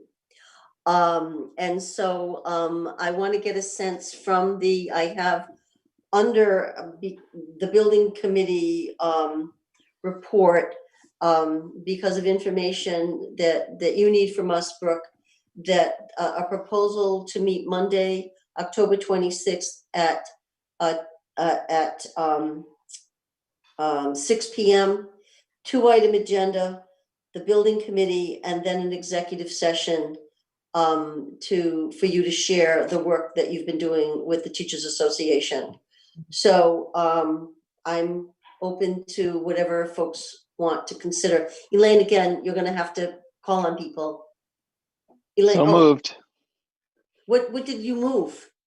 I think we just moved to continue the meeting since it's been after 3 hours. So I'm moving the bylaw exercise of the bylaw. Okay, now do we want to go into executive session because we have people waiting and then return to conclude tonight's business? Or do you want to move the last 3 items to a Monday meeting at 6 o'clock? I guess I would like to do what is timely, and I don't have an appreciation for what is a priority to do tonight. I suggest whatever the chair or the superintendent decides is most necessary to move tonight. We are under because of the nature of our executive session, we must meet tonight. We have no choice about that. Brooke, if you think that we can, Mike, I don't know if your committee new initiatives recommendation can wait till the 4th. Not only am I willing to table our recommendation discussions, I'm excited about it. Yay, Mike. Thank you. Brooke, can we get that other one done? Well, the building committee is something that I need to get done at some point in time. I mean, I can ask MSBA, because we're actually meeting with them again tomorrow, if we can move that to the Monday meeting to. Because that, I want to allow full, that's an action required item. Yeah. So why don't we do what we were going to do tonight, then, and then we might need to pop up again. We probably would, because you're absolutely right, because what I need from that B, right, is what are you looking for? What is the direction you're going to give me for the size of that committee? And then I'm going to need a pop-up meeting right after that to say, okay, here's the slate. Can you accept that so that I can submit that to MSBA? Okay, so I need a motion that we schedule a meeting for Monday, October 26th at 6 p.m. to consider the agenda item on the building committee, and recognize that we also must have an executive session. So moved. Second? Sorry, Joe. Second. Okay. So I'm going to call the vote on that. Kathy, Codian, yes. Amy? Yes. Rich? Yes. Joseph? Yes. Mike?